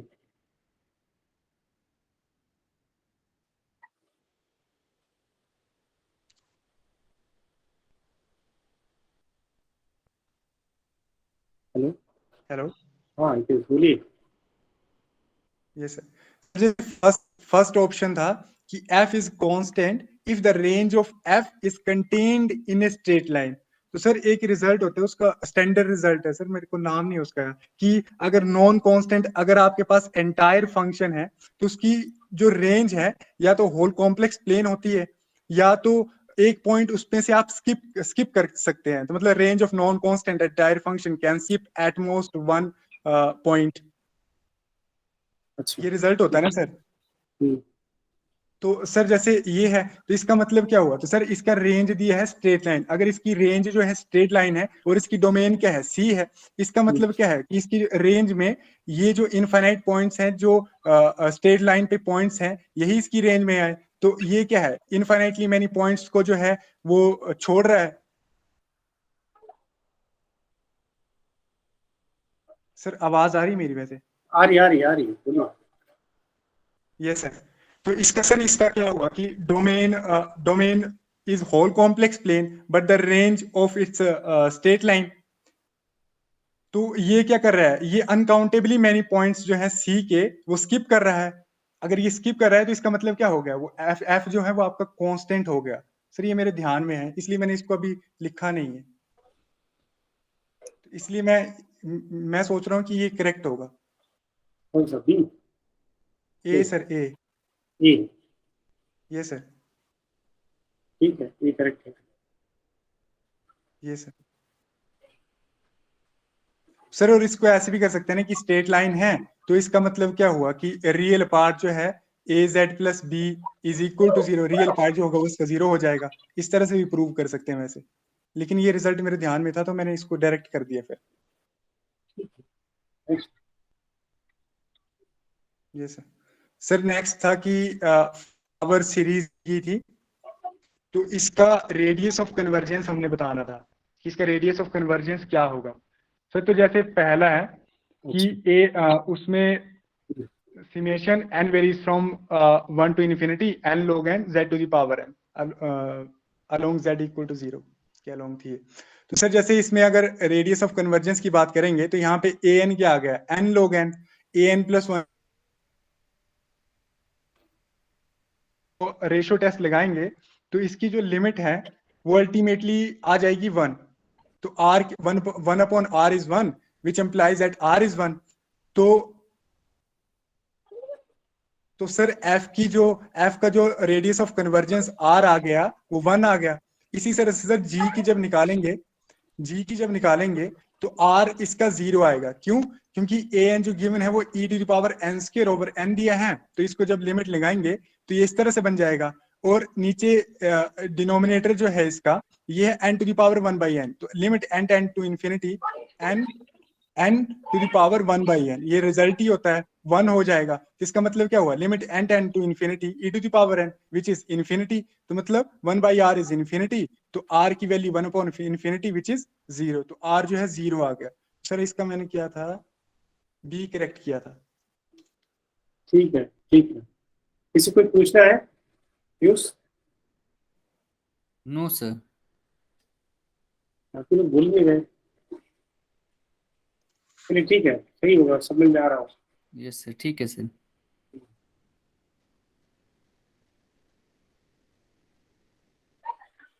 सर नेक्स्ट था, ये तो किया भी है, let a b c d belongs to r be such that ad minus bc is greater than 0, consider the Mobius transformation tz which is az plus b over cz plus d, then t maps, तो t जो होगा वो map कहाँ पे होगा कि h plus map होगा h plus से, h प्लस मैप होगा h माइनस से, h r पॉजिटिव मैप होगा r पॉजिटिव से, r पॉजिटिव मैप होगा r नेगेटिव से। तो सर इसका तो a करेक्ट होगा। क्यों? क्योंकि हमें पता है कि अगर a b c d जो है रियल नंबर है और a d minus b c जो है वो ग्रेटर देन 0 है, इसका मतलब क्या हुआ कि h प्लस जो है h प्लस को मैप होगा और h माइनस जो है h माइनस को मैप होगा। अगर ये लेस देन दिया रहता तो मतलब h प्लस जो है h माइनस को मैप होगा और h माइनस जो होगा वो h प्लस को मैप होगा। तो सर इसका ए ही करेक्ट है।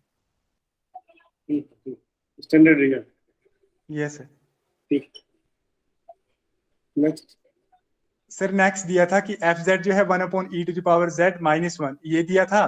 तो such that e to the power z is not equal to 1, then f is meromorphic, the only singularities of f are poles, f has infinitely many poles on the imaginary axis, each pole of f is simple, ये दिया था sir. तो sir इसका जैसे e to the power z minus 1 है, तो इसका अगर मैं poles की बात करूं e to the power minus z is equal to 0, तो e to the power z equal to 1, तो e to the power z which is equal to e to the power 2n pi iota, जैसे अभी पीयूष ने भी किया। तो z क्या आ गया 2n pi iota। तो यहीं से सब कुछ क्लियर हो गया कि f जो है मैरोमॉर्फी फंक्शन होगा। क्यों? क्योंकि इसकी सिंगुलैरिटीज जो है वो पोल्स हैं। The only singularities of f as poles, ये भी करेक्ट हो गया। f has uncountably many poles, ये भी करेक्ट हो गया। और each pole of f is simple। Sir जैसे इसकी अगर हम एक्सपेंशन की भी बात करेंगे तो उससे भी आप देख सकते हैं कि इसकी जो पोल्स होंगे वो सिंपल पोल होंगे। नहीं, लेकिन इसमें जरा मैरोमॉर्फिक होगा, मैरोमॉर्फिक सर यस यूज कर रहे हैं, न्यूरोमॉर्फिक होगा। यस सर, इसमें क्या दिया sir, e⁻z not equal to 1। एक को छोड़ दिया, 1 को छोड़ करके बाकी सारे तो है। यस सर, हो जाएगा सर, ये मैरोमॉर्फिक तो होगा सर, क्योंकि मेरी, यस सर होगा सर, क्योंकि आइसोलेटेड पॉइंट्स पे ही है ना सर सिंगुलरिटीज। न्यूरोमॉर्फिक क्या होता है? मैरोमॉर्फिक ये सर जो मतलब एनालिटिक को एक्सेप्ट कुछ फाइनाइट कुछ आइसोलेटेड पोल्स पे मतलब फंक्शन आइसोलेटेड पोल्स होंगे जहाँ पे सिंगुलरिटी आ रही होगी, मतलब कुछ पॉइंट्स पे। और सिंगुलैरिटी पोल्स होंगी। कुछ पॉइंट पे ना, मतलब Yes, finite sir. Number of points, मतलब Yes, कि sir. Finite number of poles रखता हो। लेकिन यहाँ पे देखिए कितने पोल्स हैं, आइसोलेटेड यहाँ पे कितने पोल हैं? सर, फाइनाइट होना जरूरी है मेरे ख्याल से सर, आइसोलेटेड होता है ना सर पोल्स। पोल्स तो आइसोलेटेड ही होते हैं। मैं कह रहा यस हूँ सर, कि ये इस डोमेन में जो भी है, जेड बिलोंग्स टू के लिखा है, क्या लिखा है, सी लिखा है ना। Yes, मेरो sir. मार्क डिम्पल, मेरो मार्क बताइए जरा, तो मेरो मार्क फंक्शन क्या होता है? सर अगर किसी की फंक्शन के पास अगर फाइनाइट नंबर ऑफ पोल्स है ना, हम्म, तो मैरोमॉर्फिक हो जाता मतलब एनालिटिक है, है। Yes sir, finite number of pole यहाँ पे, except finite number of poles. Except finite number of pole. ये यहाँ पे जो इवेंट है, यहाँ पे इनफाइनाइट नंबर ऑफ पोल्स नहीं दिख रहा है।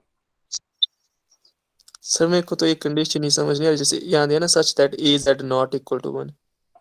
आप इसमें दिक्कत नहीं, कुछ छोड़ दे रहा है, 1 को हटा दे रहा है। सर 1 को, सर जेड की, इसका मतलब जेड की सारी वैल्यू को हटा रहा है ना, जो जो जहाँ जहाँ पोल्स आ रहे हैं, क्योंकि अगर तब लिखा हो रहा था sir z not equal to अच्छा, 1। ये भी बात Yes, सही sir. कह रहे हैं आप, ये भी सही कह रहे हैं आप। Identify e to the को power हटा z रहा है नॉट इसलिए। इक्वल टू 1, ये पूरे को Yes, हटा रहा है। अब तो इसका कोई भी आंसर नहीं करेक्ट होगा, तो सब फंस जाएगा। ए हो ये हो जाएगा ना सर, जाएगा फिर सर भी उस नहीं तो केस में। मैरोमॉर्फिक, क्योंकि 0 पोल्स आ जाएंगे। एक फाइनाइट नंबर ऑफ पोल्स होना जरूरी है, मेरे मार्केट के लिए पोल्स होना जरूरी है। हो जाता सर शायद।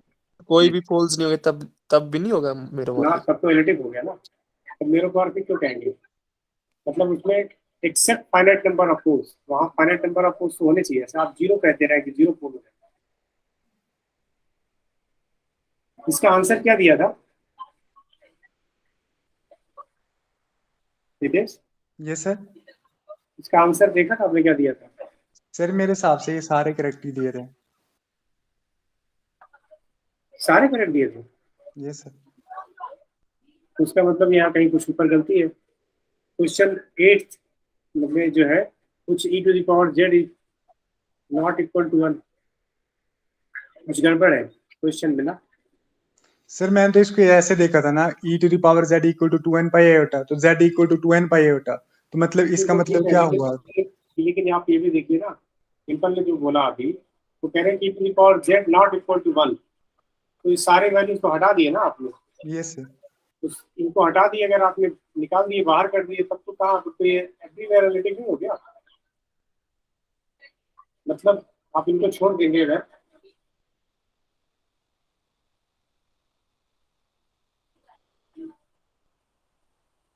क्यों डिम्पल? Yes sir. तो शायद इसका रीजन ये भी हो सकता है कि जब हम फंक्शन डिफाइन करते हैं, तो हम बताते हैं स्पेशली कि डिनोमिनेटर नॉट जीरो। जब हम फंक्शन डिफाइन करते हैं, क्यों डिम्पल? जैसे मान लीजिए हमने p Z upon Q z लिखा, तो हमें बताना पड़ता है कि q z is not equal to zero.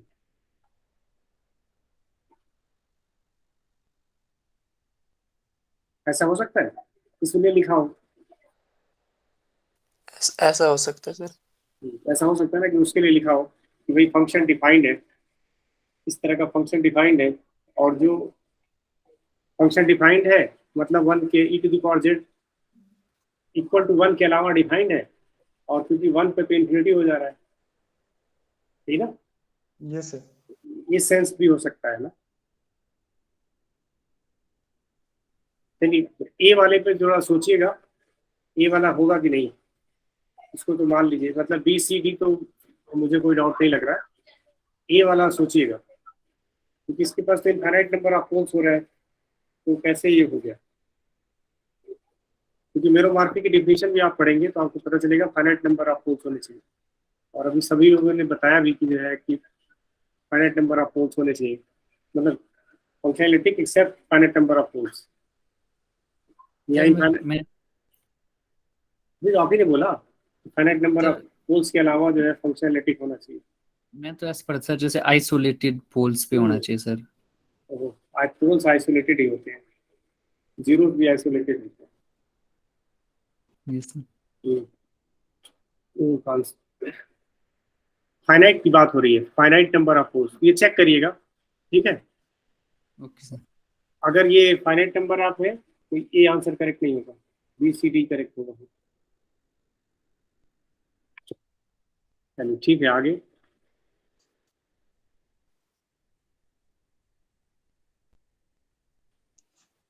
Sir 9th था कि f जो है एनालिटिक फंक्शन है होल कॉम्प्लेक्स प्लेन में in C, then f is constant if the zero set of f contains the sequence, set of f contains the sequence. सर यहाँ पे तो आइडेंटिटी थ्योरम ही लगेगी। तो सर जैसे एक मिनट सर,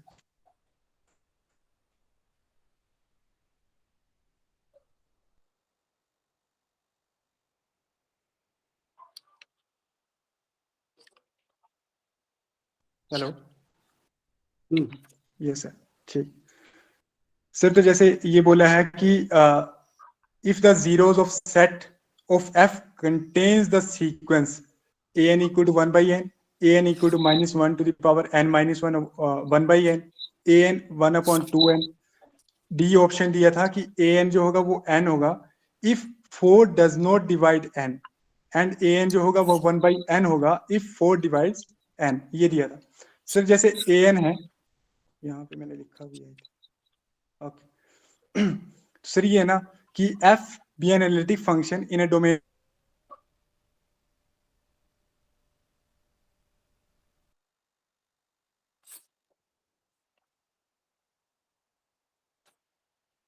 ये है। इसका मतलब क्या हुआ कि अगर मैं ऑप्शन फर्स्ट में देखूं an equal to 1 by n, तो a इसका जो लिमिट पॉइंट होगा वो 0 है विच लाइज इन c। तो इसका मतलब क्या होगा कि f जो है कांस्टेंट हो गया।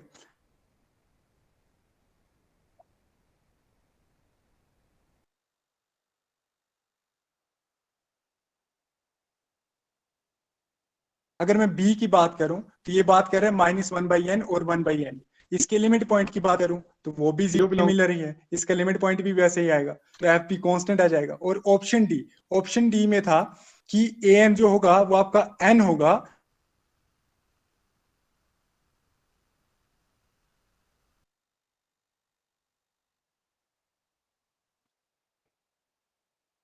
मान लीजिए।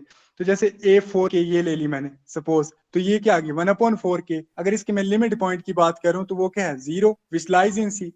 तो इसका मतलब क्या हुआ कि a4k जो है वो कन्वर्ज कर गया 0 को। अगर ये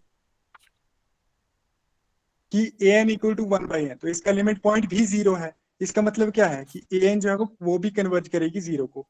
तो इसका मतलब क्या हुआ कि ये सारे के सारे ऑप्शन जो है करेक्ट हो गए।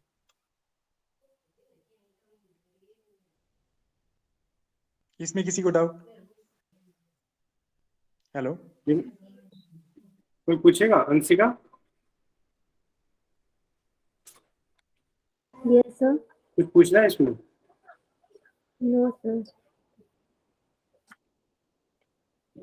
सर डी कहना एक बार सर,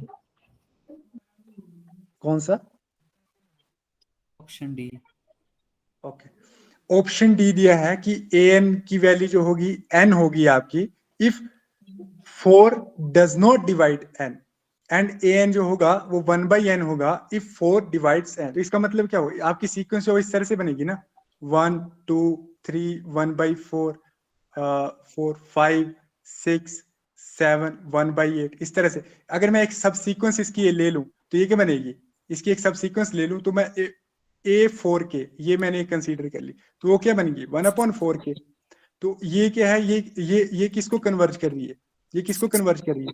जीरो को कन्वर्ज कर रही है ना। अगर ये जीरो को कन्वर्ज कर रही है इसका मतलब क्या हुआ? अगर ये जीरो को कन्वर्ज कर रही है इसका मतलब क्या हुआ कि एन कन्वर्ज कर गया जीरो को।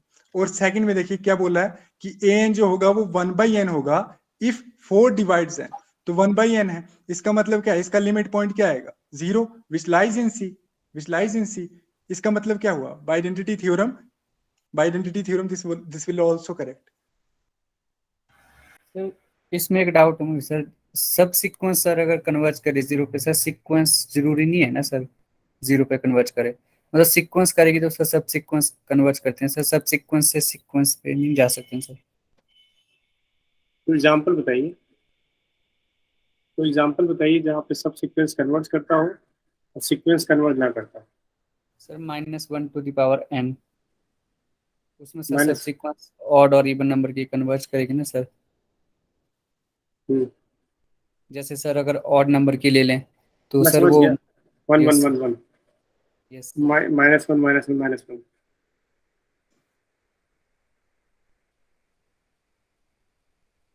ठीक है। इसमें भी सर दिख रहा है वैसे ना, an जो बन रहा है ना सर 1 2 3, इसमें सर देखा जाए तो सर एक जो अगर सर हम ये दूसरी वाली सब सीक्वेंस को ले लें इनको छोड़ के, तो सर इन्फिनिटी पे जाएगी ना सर? सर an जो है क्या दिया था? n दिया था ना। सर ये है ना, हाँ ए बोलिए। एन जो होगा एन होगा if 4 does not divide n. मतलब ये टोटल ए एन जो है ये देखो, if 4 does not divide n and a n equal to 1/n if 4 divides n, ये बता रहा हूं मैं। तो ये सीक्वेंस ये बनेगी ना। तो इसकी अगर ये सीक्वेंस ले लूं मैं तो ये फर्स्ट को रिप्रेजेंट कर रही है ना।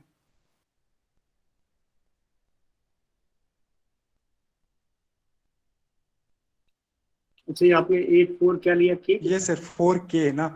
जैसे ये आ जाएगा 1/4, 1/8। सब से। ये सर हम्म, ठीक है, यहाँ पे तो ट्रू है, सही है। यहाँ पे ये सब A4n होगा। ये सब यहाँ सीक्वेंस है ना सर? नहीं नहीं, तो आप देखिए ना, A4n लिया है ना, और किया क्या है? सब सीक्वेंस का मतलब यहाँ जो लिया है सीक्वेंस, वो देखिए ना, सब सीक्वेंस लिया क्या है। जैसे ये सब आएगा सर। सब सीक्वेंस के डिफिनेशन याद है पीयूष आपको? यस सर, क्या बताइए जरा, याद आ रहा हो तो? सीक्वेंस की टर्म्स को लेते हैं, मतलब अरेंजमेंट, मतलब ऐसा नहीं कि सर जैसे फर्स्ट सेकंड वाली पहले ले ली फर्स्ट में, मतलब उसी सीक्वेंस में लेना होता है, और मतलब उसी की टर्म सीक्वेंस की टर्म्स नहीं को नहीं लेना नहीं होता है। नहीं नहीं, डिफिनीशन डिफिनीशन डिफिनीशन। यह मान लीजिए सीक्वेंस है, इसका मतलब यह is mapping from n to n and its nth term is given by fn is equal to an। ठीक है, और g को इंक्रीजिंग फंक्शन है from natural number two natural number, g is increasing function. ठीक है, then f of gn या a और suffix में agn इस कार्ड सब सीक्वेंस कहा जाता है। यस यस सर, ये डिफिनीशन में बता रहा हूँ। तो agn इज सब सीक्वेंस ऑफ an। तो यहाँ पे इन्होंने gn की जगह 4n लिया है, 4n इंक्रीजिंग फंक्शन है, ये सब सीक्वेंस है। और दिख रहा है कि सब सीक्वेंस है, डिफिनीशन से, बाय डिफिनीशन ये सब सीक्वेंस है। है सर, यस सर है। हाँ मैं ये कह रहा हूँ सर, सब सीक्वेंस जीरो पे जा रहा है ना सर, हाँ। तो हम मेन सीक्वेंस को नहीं बोल सकते ना सर कि वो भी जीरो पे जाएगा सब सीक्वेंस से? जो पूरी सीक्वेंस ए एन होगी सर, वो कोई हम बोल सकते हैं इससे जीरो पे जाएगा? और वैसे भी दिख रहा है सर इसमें नहीं जाएगा जीरो पे, मतलब सब सीक्वेंस तो जा रही है ना सर, रिजल्ट भी होता है ना सर सब मतलब अगर सीक्वेंस है सर किसी एल पे कन्वर्ज करे तो उसकी सारी सब सीक्वेंस एल पे जाएगी। पर कन्वर्ज सर तब ट्रू होता है अगर सारी की सारी सब सीक्वेंसेस एल पे जा रही हो, तो हम बोल सकते हैं सर सीक्वेंस एल पे जा रही है। मतलब आप कहना चाह रहे हैं कि ऑब्जेक्ट कांस्टेंट नहीं होगा? सर मुझे मतलब यहाँ से नहीं मुझे लग रहा ना सर, बाकी बिल्कुल, आप बताइए जरा, यूज से सर कंफ्यूजन दूर करिए।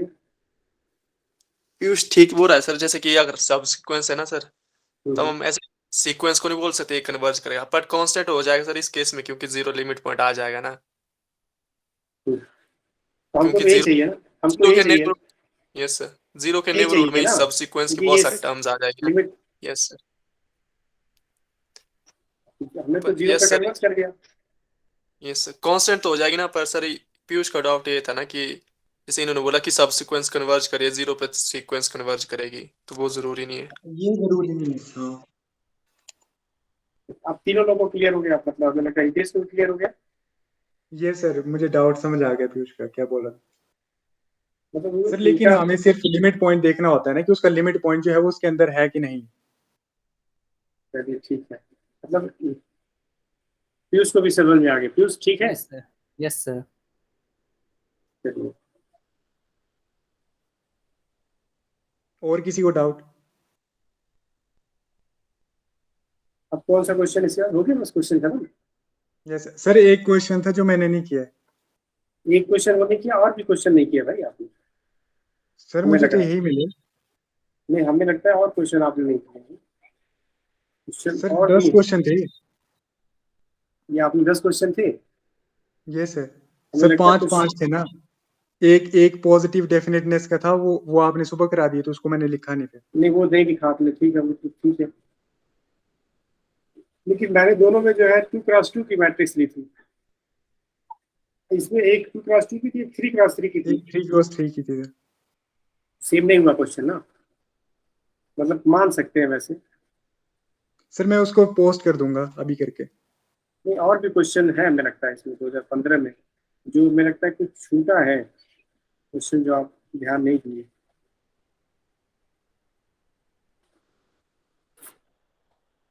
एक क्वेश्चन था,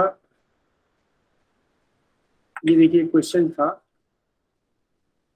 मैं देख रहा हूँ जून 2015 में।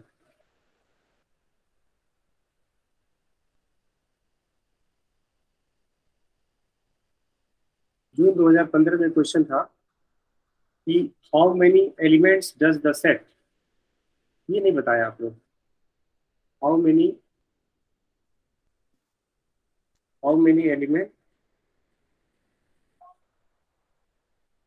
Elements does the set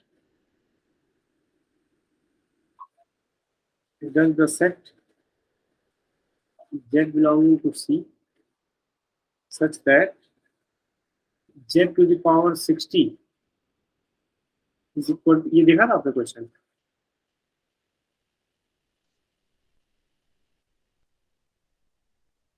Z to the power k is not equal to -1 और 0 is less than k is less than 60, ठीक है। And how many elements does the set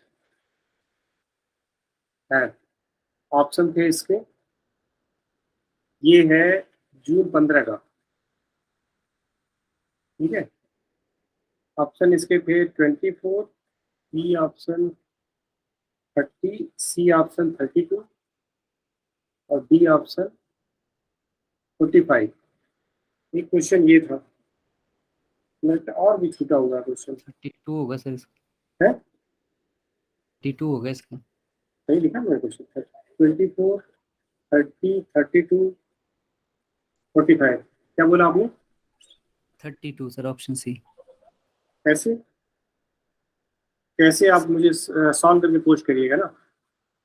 okay एक बार जरा, एक बार और केयरफुली चेक करिएगा ना रितेश, ये सर।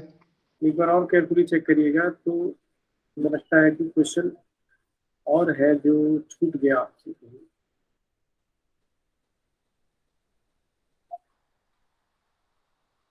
ये सर 40th क्वेश्चन था। हाँ, एक क्वेश्चन और देखिए, मैं आपको दिया हूँ जून 2015 में ही, देखिए। Let p be a polynomial in one complex variable. देखिए कहीं दिख रहा है?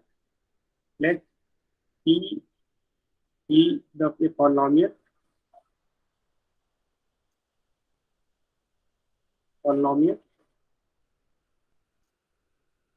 इन one complex variable. Sir section B में था। बी में नहीं, सी में होगा। कॉम्प्लेक्स वेरिएबल, सपोज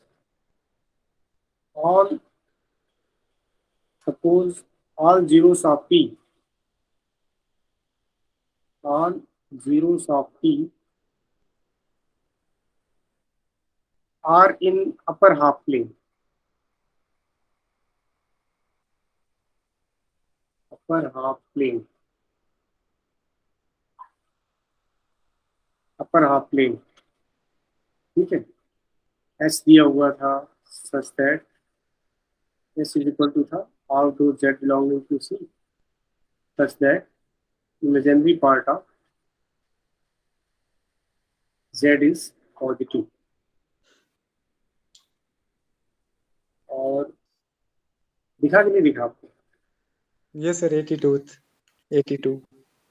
दिखा? देखी थी ना, मैं 11 से देख रहा था Image तो of यही आ रहा था 79 80 81, मतलब यहीं पे कॉम्प्लेक्स के आ रहे थे कुछ। ये क्वेश्चन नहीं बताया ना, डिस्कस यस नहीं हुआ सर ना, ठीक है, दिखा कि आपको ये वाला इसका ओके क्वेश्चन सर नोट ठीक है, कर 2 लीजिए आप। क्वेश्चन रहे। 2 क्वेश्चन नहीं, और ध्यान से देखिएगा, हो सकता है कहीं और एक्चुअली छूटा ना हो। फ्यूज का तो एक क्वेश्चन छूटा है, पार्सिवल आइडेंटिटी वाला। यस सर, चेक करूंगा सर। एक आपका छूटा हुआ है, 2 दो क्रॉस आपका 2 की छूटा हुआ है। मैट्रिक्स है ना, 3 क्रॉस 3 की।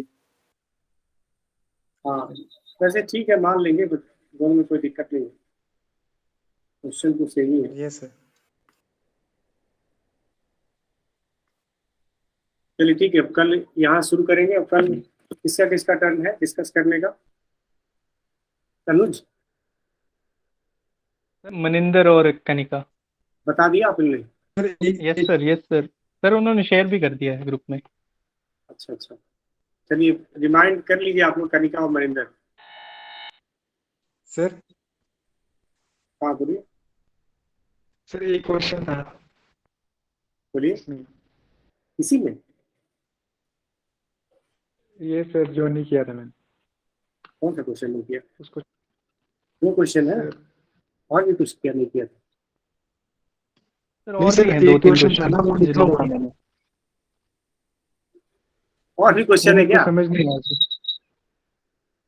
क्वेश्चन सर तो ये लिखना मैंने चाहिए। 9 डिस्कस किए ना आपसे, मैंने हाँ 10 हाँ लिखे थे ना सर, हाँ हाँ तो सर उसमें जो है एक मैंने डिस्कस नहीं किया, मैं मतलब सर से पूछूंगा। क्या बोलिए, क्या था? पीडीएफ में 7वां क्वेश्चन था वो, जो मैं मैंने पीडीएफ पीडीएफ शेयर किया था। मैं पीडीएफ नहीं देख सकता, मुझे मोबाइल कहीं और है, मैं किधर और बैठा हूँ। सर ये था, कौन सा? सर ये 7th एफ जेड जो था 1/z दिया था एनुलेस रीजन में, तो which of the following is are true. क्या क्या लिखा है? सर फर्स्ट था कि there is a sequence p n z of polynomial that approximate f z uniformly compact subset of A. अच्छा, ये डिस्कस नहीं किया। ये सर ये नहीं किया मैंने बस। चलिए एक थोड़ा सा और ट्राई कर लीजिए, फिर कल बता देंगे। ओके